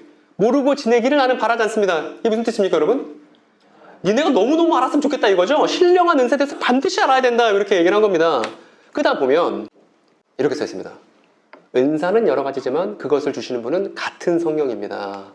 어떤 사람에게는 성령을 통해서 지혜를 주시고, 어떤 사람에게는 같은 성령을 통해서 지식을 주시고, 어떤 사람에게는 같은 성령을 통해서 믿음을 주시고, 어떤 사람에게는 같은 성령으로 병 고치는 은사를 주십니다. 이렇게 이어집니다. 지금 바울이 하고 싶은 얘기는 뭐냐면 성령은 하나고 은사는 각자 여러 가지다. 하나의 성령, 다양한 은사. 이렇게 지금 얘기하고 있습니다. 이렇게 다양한 은사, 하나의 성령. 또 얘기합니다. 어떤 사람은 기적을 행하는 능력이 있고, 어떤 사람에게는 예언하는 은사를 주시고, 어떤 사람은 영분별, 방언, 줄줄줄 은사 목록이 나와요. 그런데 이 모든 일은 한 분이신 같은 성령이 하시며 그는 원하는 대로 각 사람에게 은사를 나눠주십니다. 라는 결론을 반복합니다. 여러분 그러면 은사는 왜 주시는 걸까요? 하나의 성령께서 은사를 왜 주시는 걸까요? 우리 아까 배웠었던 그림과 연결시켜 보세요. 가장 중요한 건 다윗의 자손에 의한 성전 통치입니다. 마침내 다윗의 자손이 죽고 부활하셔서 자신의 부활하신 몸과 연결되는 사람들이 이제 전 세계에서 막 생기고 있는 거예요. 유대인이든 이방인이든 할 것 없이. 그런데 이 하나님의 성전 공동체는 하나의 성령이 주재하고 있고 그 하나의 성령이 다양한 은사들을 준단 말입니다. 그럼 그 다양한 은사들은 왜 주시는 겁니까? 그 성전 공동체를 위해서 주시는 거예요. 개인적으로 주시는 게 아니라 성전 공동체를 위해서. 그래서 바울의 말이 이어집니다. 하나님께서는 교회 안에 몇몇 일꾼 세우셨습니다. 이게 우리가 봤던 거예요. 첫째는 사도요. 왜? 교회의 기준은 사도들의 가르침이니까. 둘은 예언자요. 그 다음에 블라블라 여기 나옵니다. 바울이 말합니다. 모두가 사도일 수 있습니까? 없습니다. 모두가 예언자이겠습니까? 교사이겠습니까? 안 됩니다. 그리고 나서 여러분 여기가 백미예요. 우리가 성경을 꼼꼼하게 잘 이해해 볼 필요가 있습니다. 그러나 여러분은 앞에서 쭉 은사 목록을 얘기해 놓고서 이제 뭐라고 얘기하냐면 그러나 여러분은 더 큰 은사를 사모하세요. 그럽니다. 그리고 나서 내가 가장 좋은 길을 여러분에게 보여드리겠습니다. 라고 말합니다. 그러면 이 다음 나오는 내용이 중요하다는 거겠죠? 그리고 나서 고린도전서 12장이 끝나고 13장으로 넘어갑니다. 여러분 원래 성경에는 장절이 없었습니다. 장과 절은 나중에 인쇄에 용이하기 위해서 그리고 학자들이 붙여놓은 것이지 성경에는 원래 장절이 없었습니다. 그러니까 우린 장절을 다 빼버리고 문맥을 이해할 필요가 있는 거예요. 사도들의 관점에서. 그러면 13장으로 넘어갔을 때 저 가장 좋은 길, 더 큰 은사에 대한 힌트를 얻을 수 있다는 기대를 갖고서 13장으로 넘어간 거죠. 근데 13장은 여러분들이 다 알고 있는 거예요. 이게 나와요. 내가 사람의 모든 말과 천사의 말을 했을지라도 내게 사랑이 없으면 울리는 징이나 요란한 꽹가리가 될 뿐입니다. 라고 해서 사랑은 언제나 오래 참고 온유하며라는 사랑장이라는 유명한 본문이 이어집니다. 그러면 여기까지 읽으면 저 가장 좋은 길과 더 큰 은사를 우리가 뭐라고 생각하게 되죠? 사랑이라 생각하게 되죠? 근데 그렇지 않다는 거예요. 왜냐하면 좀 더 넓은 문맥에서 이해를 해야 바울이 지금 하고 싶은 그 의도를 우리가 파악할 수 있는데 13장이 그렇게 사랑 예찬으로 끝납니다. 그리고 나서 한 장 넘기면 14장이에요. 14장이 이렇게 시작됩니다. 이렇게요. 사랑을 추구하십시오. 신령한 은사를 열심히 구하십시오. 특히 뭐 해라고요? 예언하기를 열망하십시오로 넘어갑니다. 이렇게요. 그러니까 가장 좋은 길은 단순 사랑이 아니라 여러 다양한 은사들이 있지만 그 은사들이 사랑 안에서 하나 되어서 기독교라는 성전 공동체를 섬기는 데 사용되고 그런데 여러 은사들이 있지만 바울이 단연코 가장 좋은 은사라고 말하는 건 어떤 거예요? 예언이에요. 예언이에요. 지금 고린도 교회는 방언 때문에 난리가 났습니다. 우리가 살고 있는 시대랑 비슷해요. 방언을 해야만 성령을 받았다고 착각하는 사람들이 오늘날 이 시대도 너무 많으니까 당시 고린도 교회에서도 방언 가지고 내가 뛰어난 사람이라고 생각하는 사람들이 있었습니다. 여러분 이건 또 먼 얘기가 아니라 제 얘기기도 해요. 예전에 제가 아니요 시간 없어요. 봄이 중요해. 여러분 그래서 정리해 보겠습니다. 고린도전서 12장부터 14장까지 우리가 짧게 봤는데 이 문맥을 다시 한번 파악해 볼게요. 뭐냐면 12장에서 은사는 여러 가지, 성령은 하나. 그런데 그러나 여러분은 더 큰 은사를 추구하세요라고 말했습니다. 그리고 가장 좋은 길을 보여드리겠습니다라고 말해놓고 13장에 무슨 예찬이 나오냐면 사랑 예찬이 나온다는 겁니다. 그리고 14장으로 넘어가니까 사랑과 신령한 은사를 추구하고 특히 예언하기를 열망하십시오로 이어진다는 거예요. 그러면 이 문맥은 뭘 말하고 있는 거냐면 은사에 대해서 주제를 얘기했죠. 더 큰 은사 언급했죠. 가장 좋은 길 얘기했습니다. 사랑을 지나서 이렇게 됐으므로 가장 좋은 길은 단순 사랑이 아니라 사랑 안에서 은사를 사용하고 특히 뭘 하는 걸 열망하는 거예요. 가장 좋은 길은 예언하기를 열망하는 것이 바울이 진짜 하고 싶었던 얘기임을 문맥을 통해서 확인할 수 있는 거예요. 그러면 바울이 왜 이렇게 예언 얘기를 했는지 궁금해지잖아요. 뒤에 보겠습니다. 이거 한번 좀 읽어볼까요?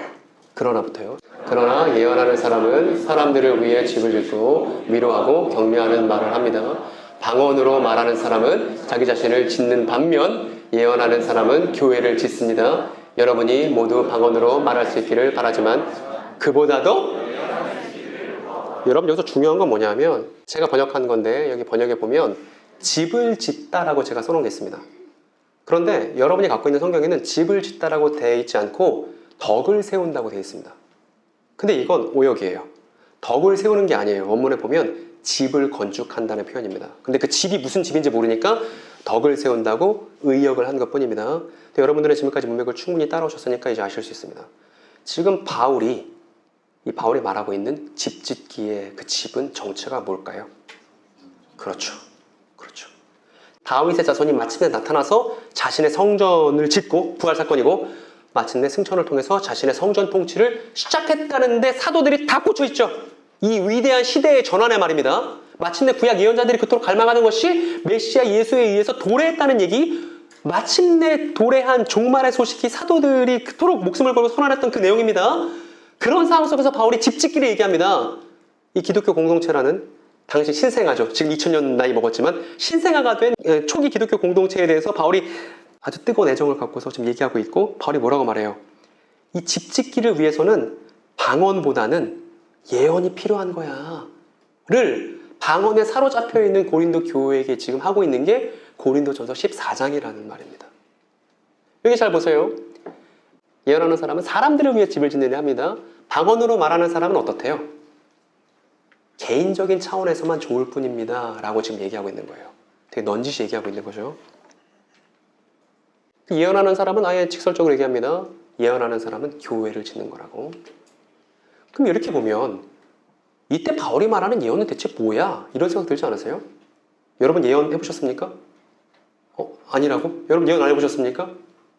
저는 예언이 제가 하는 중요한 얘기이기도 한데, 여러분 제 얘기를 들어보시면 여러분도 예언할 수 있다는 걸 이제 깨닫게 되실 텐데, 결국 바울이 지금 하고 싶은 건 뭐냐 하면 이 대제사장의 승천을 통해서 출범한 성전, 곧 기독교 공동체 전체를 마음에 두고서 지금 이 내용을 말하고 있다는 걸 우리가 유념해 둘 필요가 있습니다.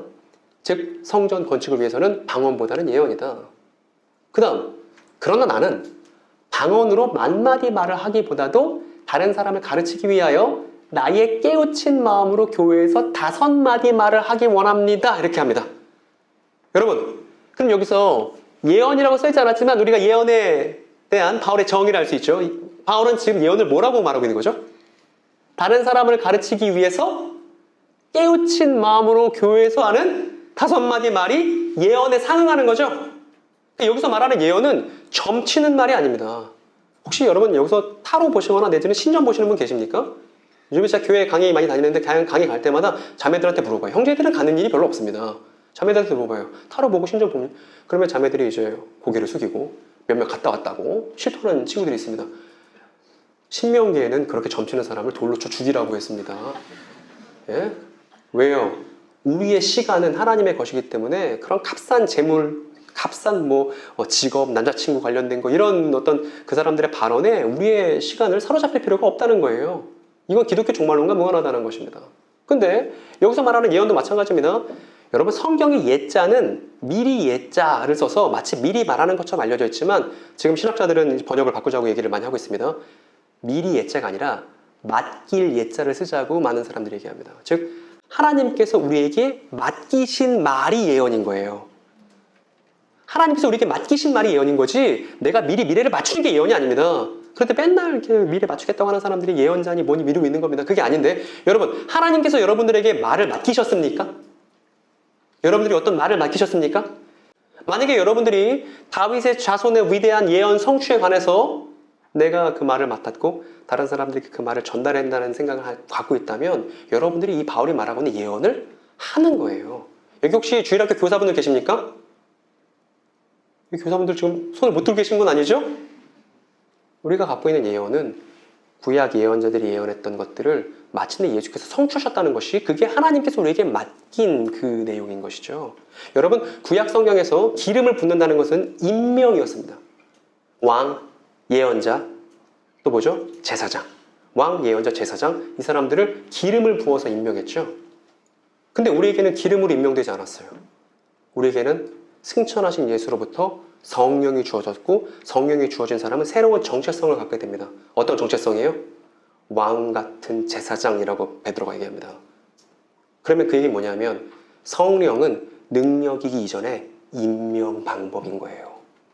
성령은 능력이기 이전에 하나님의 임명 방식인 거예요. 뭐래요? 마침내 최종적으로 등장한 하나님의 위대한 성전의 일원으로서의 임명인 것입니다.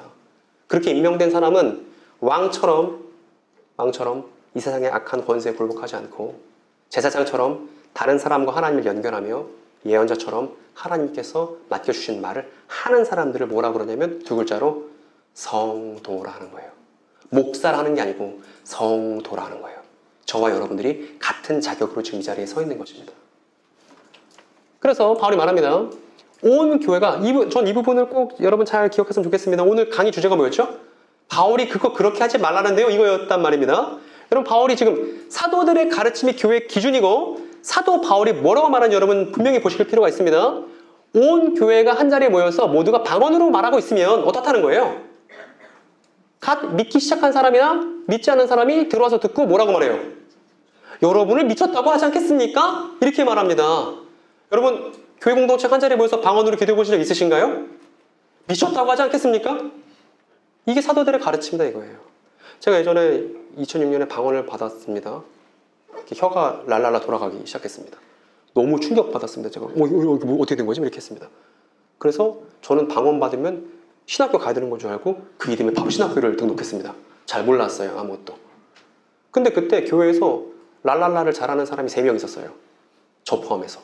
나머지 청년들은 방언을 못하는 친구들이었죠. 근데 교회가 어떻게 된지 아세요? 우리는 그때 기도해야 한다고 열심히 모여서 기도해야 하고 열심히 방언으로 기도했습니다. 나중에 청년부가 2개로 분열났습니다. 방언파와 비방언파로. 그래서 방언파인 저는 니네들도 하나님께 달라고 하지 이렇게 신앙에 열심히 없어서 이런 교만한 마음을 갖고 있고 방언 못하는 친구들은 적응이 어려우니까 하나씩 떠나가고 이런 일들이 있었단 말입니다. 예전에 저 신학교 선배 형이 수련회 한다고 오라고 그래서 갔더니 그때 제가 이제 영어 과외하던 친구들이 있었는데 걔네들도 데려갔습니다. 다 불신자들이에요. 근데 교회에서 수련회하고 맛있는 거 먹으니까 가자 해서 갔어. 밤에 불 꺼놓고 뭐 한 거예요? 불 꺼놓고 랄랄라 한 거예요. 저도 그때 이제 열심히 방언으로 기도하다가 눈을 살짝 떠서 이제 보니까 구석탱이에 바들바들 떨고 있는 3명이 보이네? 누구예요? 나의 사랑하는 제자들이. 이게 무슨 귀신 소굴인 줄 알고 바들바들 떨고 있는. 그때까지도 제가 신학교 2학년 때였는데 고린도전서 14장을 연구한 바가 있다 없다? 없으니까 그 짓을 했죠, 여러분. 바울이 하지 말라는 걸 한 거예요. 그러니까 교회 공동체가 모여서 단체로 방언하는 거 하면 된다 안 된다? 바울이 하라고 한다 안 하고 한다? 하지 말라고 한다. 이게 저의 권위로 말하는 게 아니라 사도가 말하고 있지 않습니까, 여러분? 혹시 순복음교회 교인분 계십니까? 중요한 얘기입니다, 이게 이 부분을 잘 제가 순복음교회 어떤 아저씨 만났는데 그 아저씨는 자기가 방언한 게 성령받은 증거고 거기에 대한 자부심이 가득 차 있으시더라고요. 그거 아닌 거예요. 바울이 지금 방언에 대해서 뭐라고 말하는지 사도의 말을 경청할 필요가 있습니다. 그래서 그 다음 내용도 잘 우리가 살펴볼 필요가 있습니다. 방언을 단체로 하면 미쳤다는 소리를 듣는다라고 사도 바울이 얘기했습니다. 예언은 어떠세요? 그러나 모두가 예언을 말하고 있으면 갓 믿기 시작한 사람이나 믿지 않는 사람이 들어와서 듣고 그 모두에게 질책을 받고 심판을 받아서 그 마음속에 숨은 일이 드러나게 됩니다. 그래서 그는 엎드려서 하나님께 경배하며 참으로 하나님께서 여러분 가운데 계십니다라고 고백할 수 있지 않습니까? 그러니까 모든 사람이 방언하는 거 안 돼. 그런데 교회 공동체가 다 예언하는 거 오케이. 이렇게 지금 바울이 말하고 있습니다. 그리고 여기 심판 나왔는데 여러분 심판이랑 판단은 같은 단어예요. 그러니까 올바른 판단 속에서 기독교 세계관에 걸맞는 올바른 판단 속에서 하는 말이 예언인 것이죠. 기독교 세계관에 걸맞는 올바른 판단의 말, 이것이 예언인 것입니다. 그래서 방언을 교회가 단체로 했더니 미쳤다는 소리를 듣는 반면 예언을 우리가 함께 했더니 올바른 분별력을 갖고 알아듣는 말을 했더니 하나님께서 그 사람들 사이에서 드러나신다는 얘기를 지금 바울이 하고 있습니다. 그리고 방언에 대해서는 단서 조항을 바울이 여러 개를 달아놓습니다. 누가 방언으로 말할 때는 2 또는 많아야 셋이서 말하되 차례로 말하고 한 사람은 뭘 하세요? 통역을 하세요. 통역 없으면 그러니까 인원이 제한이 있는 거죠. 2, 많아야 셋으로 제한되는 겁니다. 근데 그것도 누가 있어야 되는 거예요? 통역 없이는 안 되는 거예요. 그리고 통역할 사람이 없거든 교회에서 어떻게 하라고 써 있습니까? 침묵해라. 그러니까 여러분 은사 집회라고 해서 막 단체로 방언하는 집회 있죠. 사도의 가르침에 부합한 거예요? 안 부합한 거예요? 안 부합한 거예요. 기준이 명확하게 이미 써 있는 거예요. 2000년 전에. 그리고 그 사람은 집에서 하세요 라고 써 있습니다. 그런데 예언하는 사람은 2이나 3이서 말하고 나머지 사람들은 그것을 분별하는 것으로 충분합니다. 이렇게 얘기합니다. 다시 한번 정리해 보겠습니다.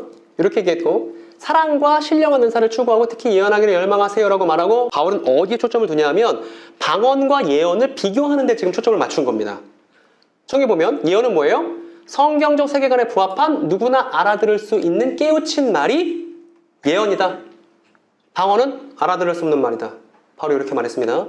그리고 예언은 사람들을 위한 집을 건축합니다. 즉 종말론적 성전, 다윗의 자손이 시작한 이 기독교 공동체라는 성전에 아주 유익한 것이 이 예언이다 이렇게 말했고, 방언은 개인적으로 좋을 뿐이다 이렇게 얘기했습니다.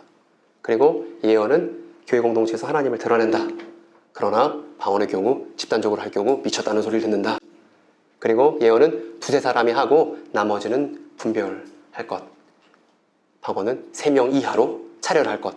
단 통역을 붙이고 없다면 교회에서 침묵할 것. 여러분, 바울이 말하고 있는 이 내용 안에서 예언과 방언의 그 온도차가 느껴지세요? 예, 이겁니다, 여러분. 만약에 교회 공동체가 함께 성경 이야기를 말할 수 있었으면 사이비 이단 문제는 이렇게 범람하지 않았을 거예요. 이렇게 커지지 않았을 거예요. 제가 많은 사람들을 만납니다만 교회 공동체를 가도 누구를 만나도 창세기부터 요한계시록까지 어떤 스토리로 흘러가는지 대강이라도 설명할 수 있는 성도를 만나는 건 대단히 오늘날 요원한 일이 됐습니다. 설교를 진짜 많이 하는데 목사님들 뭐 설교하느라 진이 빠지는데 그럼에도 불구하고 창세기부터 요한계시록까지 무슨 내용인지 대충이라도 설명할 수 있는 성도와 청년을 만나는 게 거의 불가능해졌다니까요. 너무 이상한 겁니다, 여러분. 왜냐하면 1세기 기독교인들은 대부분 문맹이었습니다. 글자를 아는 사람이 없었어요. 그러니까 초대교회의 90% 넘는 사람들은 문맹이었고 글자를 읽고 쓸 수 있는 것만으로도 직업을 얻을 수 있었습니다. 서기관이라는. 이게 무슨 얘기입니까? 글자를 알고 모르고는 중요하지 않았다는 거예요. 그럼에도 불구하고 초대교회 성도들은 자신의 위대한 이야기, 자신이 마침내 그 안에 들어가 살게 된 그 이야기를 표현할 수 있었다는 것입니다. 대표적인 경우가 스데반입니다. 스데반을 이제 유대인들이 잡아왔습니다. 그래서 투석형에 처합니다. 투석형 뭐냐면 땅을 파요. 상반신만 남겨도록 이제 몸을 거기다 묻어 놓습니다. 그리고 먼발치에서 금을 거놓고서 돌을 던지는 거예요. 나는 깨끗한데 너는 더러우니까 돌 맞아 죽어라. 뭐 이렇게 하는 겁니다. 죽음이 놓인 절체절명의 위기 속에서 유대인들이 묻습니다. 스데반에게 마지막으로 할 말 있으면 좀 해보시라고. 여러분, 그때 스데반이 자기 죽기 직전이니까 가장 중요한 말을 해야 되잖아요. 무슨 말을 할 것 같으세요? 저희 가족들을 잘 보살펴 주시고 이런 얘기 하지 않습니다. 스데반이 무슨 얘기 하냐면 마지막으로 할 마디 있으면 해봐 했더니 스데반이 하는 얘기는 옛날에요. 우리 조상 아브라함이 있었잖아요. 라고 시작합니다. 그러더니 아브라함 얘기 지나서 다윗 얘기 지나서 승천하신 예수께서 지금 하나님의 우편에 계시다는 마침내 인자 같은 이가 저 하나님 우편에 성전에 입성하셨다는 결말로 스데반의 이야기가 마무리되니까 그 얘기를 듣고 유대인들이 귀를 막고 소리를 지릅니다. 여러분, 귀를 막고 소리를 지른다는 건 스데반이 하는 얘기를 알아들었다는 거예요? 못 알아들었다는 거예요? 알아들었다는 거예요. 듣기 싫을 만큼 알아들었다는 거예요. 그게 뭐예요? 얼마 전에 십자가에 죽었던 예수가 다시 부활해서 마침내 종말론적 성전을 시작했다는 그 소식을 유대인들이 다 알아듣고 귀를 막고서 돌을 던져서 피투성이가 된 스데반이 곧 죽지 않습니까? 이 이야기에서 우리가 알게 되는 건 뭐냐면 목숨을 걸 만큼 소중한 이야기가 당시 초대교회 사람들에게는 표현 가능한 것이었다는 겁니다. 이게 로마 제국을 뒤집은 거예요. 그래서 여러분, 간곡히 제가 말씀드리기는 예언하셔야 됩니다. 앞날을 맞추라는 예언이 아니에요. 뭐 투자 종목을 맞추라는 얘기를 하는 게 아닙니다.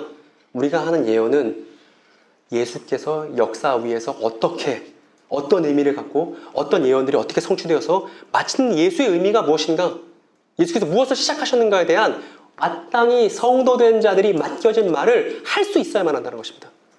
이게 가능했으면 사이비단에 있는 많은 사람들을 도와줄 수 있을 거예요. 그리고 교회를 교회되게 할 수 있을 겁니다.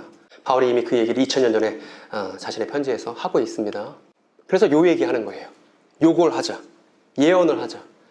이 예수 그리스도의 성전을 더욱더 든든하게 만드는, 하나님을 드러내는, 알아들을 수 있는 깨달은 말을 하자.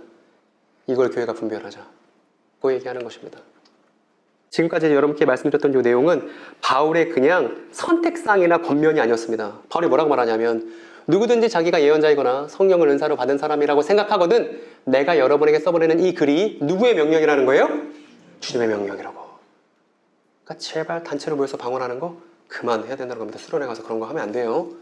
누구든지 이것을 인정하지 않으면 그 사람도 인정 못 받습니다라고 되게 분명하게 무겁게 사도가 말하고 있습니다. 그리고 그러므로 나의 형제자매 여러분, 예언하기를 열심히 구하십시오. 저 형제자매에 여러분이 포함되어 있는 거예요. 그리고 방언으로 말하는 것도 그렇다고 막지는 말라고. 모든 일을 적절하게 하고 질서 있게 해야 합니다. 라고 14장을 마무리합니다. 그리고 고린도전서 15장으로 넘어가면 무슨 얘기를 시작하냐 하면 부활에 대한 얘기를 합니다. 예수님의 부활과 우리의 부활에 대한 얘기, 그리고 우리가 예수님의 부활과 우리의 부활 사이에 끼어 있다는 얘기를 바울이 고린도전서의 결말로 얘기하죠. 어쨌든 우리가 앞장에서 확인해보지 못했는데 앞장에 이런 장면들을 우리가 살펴봤습니다. 1906년에 아주사 부흥운동에서 윌리엄 시머라는 흑인 목사가 방언은 성령의 증거고 재림의 표적이라고 주장했습니다. 그래서 저 일이 저 집회, 아주사 집회 때문에 많은 사람들이 방언을 받고 오순절 교단, 순복음 교단이 생긴 거예요. 그래서 많은 사람들이 인종을 넘어서 히스패닉이든 흑인이든 할 것 없이 대단히 많은 사람들이 익숙해 돌아왔습니다. 너무나 감사한 일이죠. 그리고 이 윌리엄 시머 목사는 방언에 대해서 저런 생각 갖고 있었지만 자신의 집회에 온 사람들에게 방언이 아닌 예수에 대해서 말했으면 좋겠다고 말할 만큼 되게 좋은 훌륭한 사람이었습니다. 그럼에도 불구하고 사도들의 가르침에 비춰봤을 때 반성할 거리가 있다면 돌아보고 수정하는 것이, 개혁하는 것이 그게 교회답다는 거예요.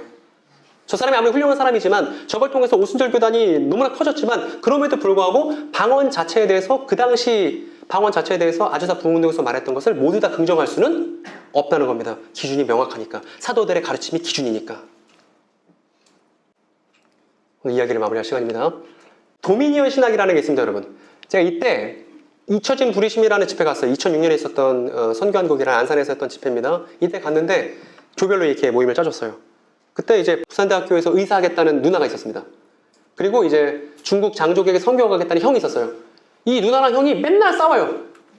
왜 싸우냐면 이 의사 누나는 기독교인들이 사회의 높은 위치에 가서 영향력을 펼쳐야 된다는 게 이 누나의 주장이에요. 이 중국 장족에게 선교하겠다는 형은 뭐냐면 기독교인이라면 사회의 비천한 데 가서 더 낮고 천한 데로 가야 기독교인답다는 거예요. 전 그때 이제 방언받고 얼마 안 됐잖아요. 그러니까 마음이 뜨겁고 지식은 없고 텅텅 비어있고 그러다 보니까 형 말 들으면 형 말이 맞는 것 같고 누나 말 들으면 누나 말이 맞는 것 같고 그래서 이제 신학교 입학시험을 봤는데 입학시험 필기시험이 있었는데 필기시험 주제가 뭐는 줄 아세요? 기독교인이라면 높은 자리에 가서 영향력을 하는 게 맞는가? 낮은 자리 이게 나온 거예요. 그래서 저 형 누나들은 풍하고 이렇게 대충 끄적였더니 신학교 입학이 된 거예요. 쥐뿔도 모르는데 감사한 일이 된 겁니다. 어쨌든 그런데 제가 시간이 지나서 연구하다 보니까 누나가 그렇게 말한 이유가 있더라고. 여러분 영향력이라는 말 많이 쓰십니까? 기독교인으로서의 영향력. 여기서 나온 거예요. 무슨 얘기냐면 노미니언 신학이라는 게 있는데 7개의 산이 있다고 말합니다. 이 7개의 산은 7개의 삶의 영역이에요. 종교, 가정, 교육, 정치, 경제, 언론, 예술 이런 7개의 영역이 있는데 이 7개의 영역을 기독교인이 점령해야 된다는 거예요. 그래서 영향력 있게 살아야 한다는 것이 노미니언 신학입니다. 익숙하시죠? 저 어렸을 때 이제 항상 교회 어른들이 제덕이는 큰 사람 돼야 돼. 훌륭한 사람 돼야 돼. 영향력 있는 사람 돼야 돼. 이런 얘기 흔하게 들었단 말입니다. 알고 보니까 미국발 도미니언 신학이었다. 그런 걸 알게 된 것이죠. 그런데 이게 이 신사도주의와 들러붙습니다. 도미니언 신학이라 부르든 킹덤 나우라 부르든 일곱산 사명이라 부르든 똑같은 겁니다. 다 똑같은 건데 어떻게 들러붙냐 하면 이 피터 어거나라는 사람이 이 일을 위해선 각 영역마다 사도가 필요해 이렇게 주장합니다. 여러분 앞에 있는 내용 충분히 보셨으니까 이거 말이 되는 거예요? 안 되는 거예요? 말이 안 되는 거예요. 말이 안 되는 거예요. 자기가 사도라고 해서 그 사람이 사도가 될 수 없는 거예요. 그리고 여러분 땅밟기 하셨습니까? 예전에 땅밟기 유행한 적이 있습니다. 그리고 유명 교회 목사님들 땅밟기 열심히 하셨습니다. 뭐 교회 건축한다고 성전 건축한다고.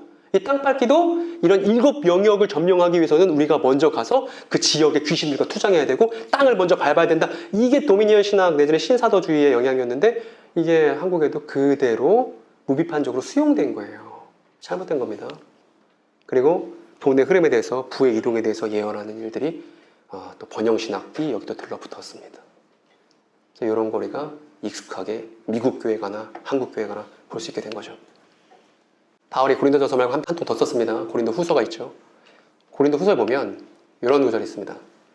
많은 사람이 육신의 일을 가지고 자랑하니 나도 자랑해 보겠습니다. 여러분 그 세 번역으로 갖고 왔는데 바울이 비꼬는 말인 거 보이시나요? 여러분은 어지간히도 슬기로운 사람이라서 어리석은 사람들을 잘도 참아줍니다. 이렇게 바울이 비꼬는 말을 합니다. 사도라고 해서 항상 경건한 말만 하는 건 아니에요. 이제 11장에 바울이 이제 자랑하는 내용이 나오는데 그건 우리가 말미에 살펴보도록 하고 12장으로 넘어가 보겠습니다. 여기 보면 자랑하는 게 나에게 이룰 것은 없으나 이미 말이 나왔으니 주님께서 보여주신 환상들과 계시들을 말할까 합니다. 나는 그리스도를 믿는 어떤 사람 하나를 알고 있는데요 하면서 썰을 풉니다. 어떤 사람이 있는데 그는 14년 전에 셋째 하늘에까지 이끌려 올라갔습니다. 이 사람이 낙원에 이끌려 올라가서 말로 표현할 수도 없고 사람이 말해서도 안 되는 말씀을 들었습니다 라고 말합니다. 말로 표현할 수도 없고 사람이 말해서도 안 되는 뭔가를 들었대요. 그 정체를 이렇게 밝혀줍니다. 나는 이런 사람을 대신해서 자랑하려고 하는데 그러나 나 자신을 두고서는 연약한 것들 외에는 자랑하지 않겠습니다. 내가 자랑하려 하더라도 진실을 말할 터이므로 어리석은 사람이 되진 않을 것입니다 하면서 이제 밑밥을 많이 깔죠. 그러면서 이 하나님을 만나서 충격적인 얘기를 들었던 이 사람의 정체를 바울이 넌지시 밝혀요. 주어가 바뀌었죠. 누구예요? 내가 받은 엄청난 계시들 때문에 사람들이 나를 과대평가할지를 모릅니다. 그러나 내가 교만하게 되지 못하도록 하나님께서 내 몸에 가시를 주셨습니다. 학자들은 안질이라고 말하기도 하고 눈이 안 좋다고 말하기도 하고 간질이라 말하기도 합니다. 둘 다 쪽팔리기 그지없는 거예요. 사도가 앞에서 이제 하나님 말씀 얘기하다가 갑자기 눈이 안 보여서요. 멋있습니까? 갑자기 사도가 이렇게 하나님 말씀 전하다가 뇌전적으로 쓰러졌습니다. 사람들이 아마 그럴 거예요. 지병이나 고치지 이럴 겁니다. 근데 바울이 이런 질병이 있었다는 거예요. 그런데 하나님께 저 이 사탄의 가시를 좀 빼달라고 하나님께 부탁했으나 3번이나 기도했으나 하나님이 3번 다 거절하셨다는 겁니다. 그리고 이 14년 전에 하나님을 만났던 그 사람의 정체는 바울이라는 것이 드러난 거죠. 나는 이것을 내게서 떠나게 해달라고 주님께 3번이나 간청했습니다. 그러나 주님께서는 내게 이렇게 말씀하셨습니다 하면서 말로 표현할 수 없는 충격적인 얘기의 정체가 여기에 등장합니다. 이렇게요. 내 은혜가 너에게 족하다. 내 능력은 연약한 데서 완전하게 된다. 네가 병을 갖고 있는 게, 네가 어려움을 갖고 있는 게 네가 완전해질 수 있는 길이야 라고 우리가 쉽게 입에 담으면 안 되는 충격적인, 병든 사람에게 그런 얘기를 어떻게 합니까 여러분? 그런 얘기를 한다는 거예요. 그래서 이 충격적인 고백 때문에 노래도 나왔죠. 찬양도 나왔죠. 뭐예요? 약할 때 강함 되시 내가 이거죠. 그죠? 우리가 출처할 필요가 있죠. 그래서 바울이 그러므로 그리스도 능력이 내게 머무르게 하기 위해서 나는 더욱더 기쁜 마음으로 내 약점들을 자랑하려고 합니다. 왜냐하면 이 약점들 때문에 내가 완전해지기 때문에 라는 걸 알게 됐잖아요. 그러므로 나는 그리스도를 위하여 병약함과 모욕과 궁핍과 박해와 곤란을 겪는 것을 기뻐합니다. 왜냐하면 내가 약할 때 강하게 되기 때문입니다. 그리고 바울이 이 썰을 푼 건 뭐냐 하면 고린도 교회를 위해서 푼 거죠. 교회의 사도가 뭐라고 말한 겁니까? 일이 잘 풀리는 능력이 아니라 도미니언의 능력이 아니라 약할 때 강함되는 능력이 사도가 가르치고 있는 교회가 추구해야 될 능력이다 라고 말하고 있는 것입니다. 그리고 우리가 아까 빼놓고 왔는데 바울이 자랑한 목록을 보세요. 바울이 이 생각에 완전 꽂혀있다는 걸 확인할 수 있습니다. 한번 같이 한번 읽어볼까요? 사도 바울이 사도로서 이렇게 자랑합니다. 그들이 그리스도의 일꾼입니까? 내가 정신 나간 사람같이 말합니다마는 나는 더욱더 그렇습니다. 나는 수고도 더 많이 하고 감옥살이도 더 많이 하고 매도 더 많이 맞고 여러 번 죽을 뻔하였습니다. 유대 사람들에게서 만에서 하나를 뺀 매를 맞은 것이 5번이고 채찍으로 맞은 것이 3번이고 돌로 맞은 것이 1번이고 파선을 당한 것이 3번이고 밤낮 꼬박 하루를 망망한 바다를 떠다녔습니다. 자주 여행하는 동안에는 강물의 위험과 강도의 위험과 동족의 위험과 이방 사람의 위험과 도시의 위험과 광야의 위험과 바다의 위험과 거짓 형제의 위험을 당하였습니다. 수고와 고역에 시달리고 여러 번 밤을 지새우고 줄이고 목마르고 여러 번 굶고 추위에 떨고 헐벗었습니다. 그 밖의 것은 제쳐놓더라도 모든 교회를 염려하는 염려가 날마다 갓 태어난 성전 공동체를 염려하는 마음으로 짓눌려 있어서 온갖 고생들을 다 했던 것이 나의 자랑입니다 라고 사도가 말합니다. 그리고 꼭 자랑을 해야 한다고 말하면 나는 내 약점들을, 이거는 세상을 거꾸로 뒤집어 놓는 얘기잖아요. 자랑할 것 찾는 이 세계에서 이거는 세계를 거꾸로 뒤집어 놓는, 바울이 아까 처음에 그랬잖아요. 내가 미친 사람처럼 말합니다마는 으로 서두를 떼지 않았습니까? 이 미친 사람의 바통을 넘겨받은 사람들이 누구예요? 우리잖아요. 성도로서 말입니다. 사도가 아니라. 그래서 이거 잘못했다. 결론입니다. 이 친구 얘기로 시작을 했었는데 이 친구가 탈퇴한 친구예요. 근데 탈퇴해서 이제 지역교회로 정착을 했는데 지역교회는 전에 이제 사입이단에 있을 때만큼 끈끈하거나 서로 뭔가 함께 견디고 버티는 그게 없다고. 그냥 지금이 하나님의 나라고 천국이니까 지금 하나님을 느끼라고 말한다고. 그런 얘기를, 헛헛한 얘기를 저한테 전해주더라고요. 너무 답답했습니다. 왜냐하면 종말론적 성전에 대한 이해가 결여되어 있으면 사실은 같이 모여서도 아까 우리 형제가 그랬잖아요. 서로 사랑합니다, 축복합니다, 뭐 이런 얘기 같이 우리가 서도의 인사로 나눴잖아요. 거짓말이죠? 진짜로요. 너무 슬픈 말로. 왜냐하면 교회에서 옆에 있는 형제자매와 인사합시다, 사랑합니다, 축복합니다. 그 사람을 위해서 목숨 걸기 어렵잖아요. 여러분, 기독교 공동체는 우정 공동체입니다. 예수께서 자기 사람들을 위해서 목숨을 버리셨던 것처럼 예수께서 자신의 사도들과 함께 끈끈한 우정을 3년 반 동안 캠프파이어 하면서 만들었던 것처럼 교회 공동체에서 우리가 추가해야 될 건 끈끈한 우정, 진실한 우정, 신과의 우정, 우리 옆에 있는 형제자매와의 우정이죠. 그런데 사이비 이단에는 있고 지역교회 없다면 사이비 이단은 종말론이 있습니다. 왜곡됐지만. 근데 지역교회는 종말론이 없어요. 그냥 개인이 죽어서 천국 가는 걸 바라는 사람들의 이합 집산이라고 생각이 됩니다. 그래서 건전한 종말론을 회복해야 됩니다. 건전한 종말론의 시작이 어디 있습니까? 메시아 예수의 십자가와 부활과 승천, 그리고 성령을 통해서 최종적인 성전이 마침내 시작되었다. 거기에 우리가 시작점을 두고서 교회다운 종말론을 함께 추구하는 거예요. 거기서 끈끈함과 전회가 있을 거라고. 바울이 했던 고생을 나도 미친 사람처럼 감내하겠다고 하는 그 동일한 추구가 건전한 종말론의 토대 위에서 가능하다고 생각합니다. 그래서 이미와 아직 사이에서, 이미와 아직 사이라는 말로는 모자르다는 것입니다. 이미 뭐가 벌어졌고 아직 뭐가 남았는지 구체적인 내용을 사도들의 가르침 안에서 확인하기 전까지 그냥 구원은 이미와 아직이야, 이거는 그냥 아무 내용도 없는 말이나 다름없다, 이 말입니다. 여러분, 구약 예언자들이 무엇을 예언했는지, 그리고 그 예언이 사도들의 선언을 통해서 어떤 방식으로 성취되었는지를 우리가 성경을 통해서 반드시 확인해야 합니다. 그래야 우리가 살고 있는 시간을 알 수 있습니다. 그래서 그 시간 속에서 우리가 발견하게 되는 건 우리가 누구인지 공동체적 정체성을 확인하게 되는 거예요. 여러분, 앞에 있는 그 로마서 말씀 같이 한번 읽고 바울이 자기 자신을 어떻게 생각하고 있는지 한번 확인해 보시기 바랍니다. 나로부터요. 나로 하여금 하나님의 복음을 전하는 제사장 직무를 수행하게 하시려는 것입니다. 그리하여 이방 사람들로 하여금 성령으로 거룩하게 되게 하여 하나님께서 기쁨으로 받으실 인신제사죠. 인신제사죠. 사람을 제물로 바치겠다는 거잖아요. 근데 사람을 불에 바치겠다는 게 아니죠. 그 사람을 거룩한 하나님의 사람 되게끔 하나님께 바치는 거룩한 제사장의 직무가 이 종말론적 성전 안에서 제사장 직무를 하는 것이 바로 나의 정체성입니다라고 바울이 말하고 있습니다. 바울만 그럴까요? 바울은 사도고 우린 사도는 아니지만 바울과 마찬가지로 우리도 뭐냐 하면, 베드로가 이렇게 말합니다. 여러분, 원래 성경에서의 모든 증언은 두세 사람의 증언이어야 참되다고 토라도 얘기하니까 이번엔 베드로의 증언입니다. 같이 읽어봅시다.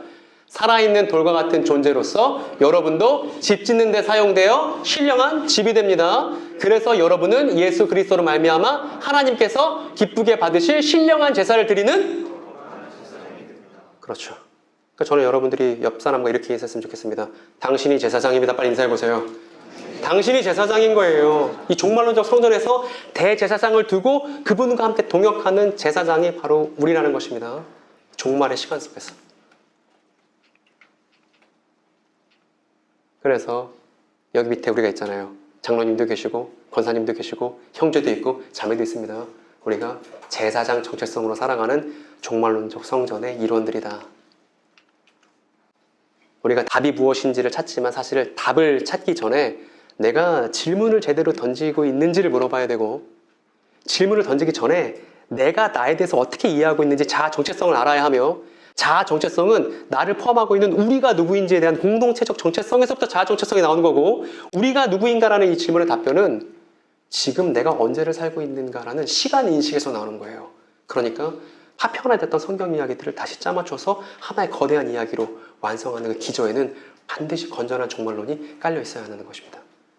그게 종말론 사무소 채널 영상들에 다 올라와 있으니까 여러분 확인하실 필요가 있습니다. 지금 긴 얘기를 다 할 수 없으니까. 여러분, 정리할 시간입니다. 여러분, 지금까지 여튼 긴 얘기 들어서 너무 감사하고, 지금까지는 제가 말하느라 고생했으니까 이제 여러분들이 지금까지 했던 내용들을 다시 한번 읽어주시고 마음속에 잘 새기셨으면 좋겠습니다. 신사도주의가 아무것도 아니고 진짜 사자들의 그냥 불안장사라는 것을 믿지 않는 사람들도 알고 누구나 그거 보면 이상하다는 거 알 수 있습니다. 그런데 그게 이상하다는 걸 아는 것으로 그냥 결론이 마무리되면 아무것도 아닌 거예요. 그게 잘못됐다고 말하는 분명한 사도들의 가르침이라는 기준을 교회가 알고 표현할 수 있는 데서 교회의 능력과 힘이 있는 것입니다. 잘 기억하시고 첫 번째부터 하나씩 한번 읽어보겠습니다. 첫 번째부터 구약 예언자들과 사도들의 터 위에 세워진 종말의 성전 공동체를, 두 번째입니다. 승천하신 예수는 교회를 위하여 성령으로 제사장들을 임명하시며 그들에게 다양한 은사를 주십니다. 세 번째, 사도 바울은 주님의 명령으로서 모두가 예언을 추구하라 말했고 방언의 질서 있는 사용을 명했습니다. 네 번째, 제사장들의 능력과 자랑은 잘됨이 아니라 약함에 있습니다. 여러분 긴 얘기 들어서 너무 감사하고요. 혹시 질문 있으시면 두 분 정도 질문 받고 오늘 긴 강의를 마무리하도록 하겠습니다.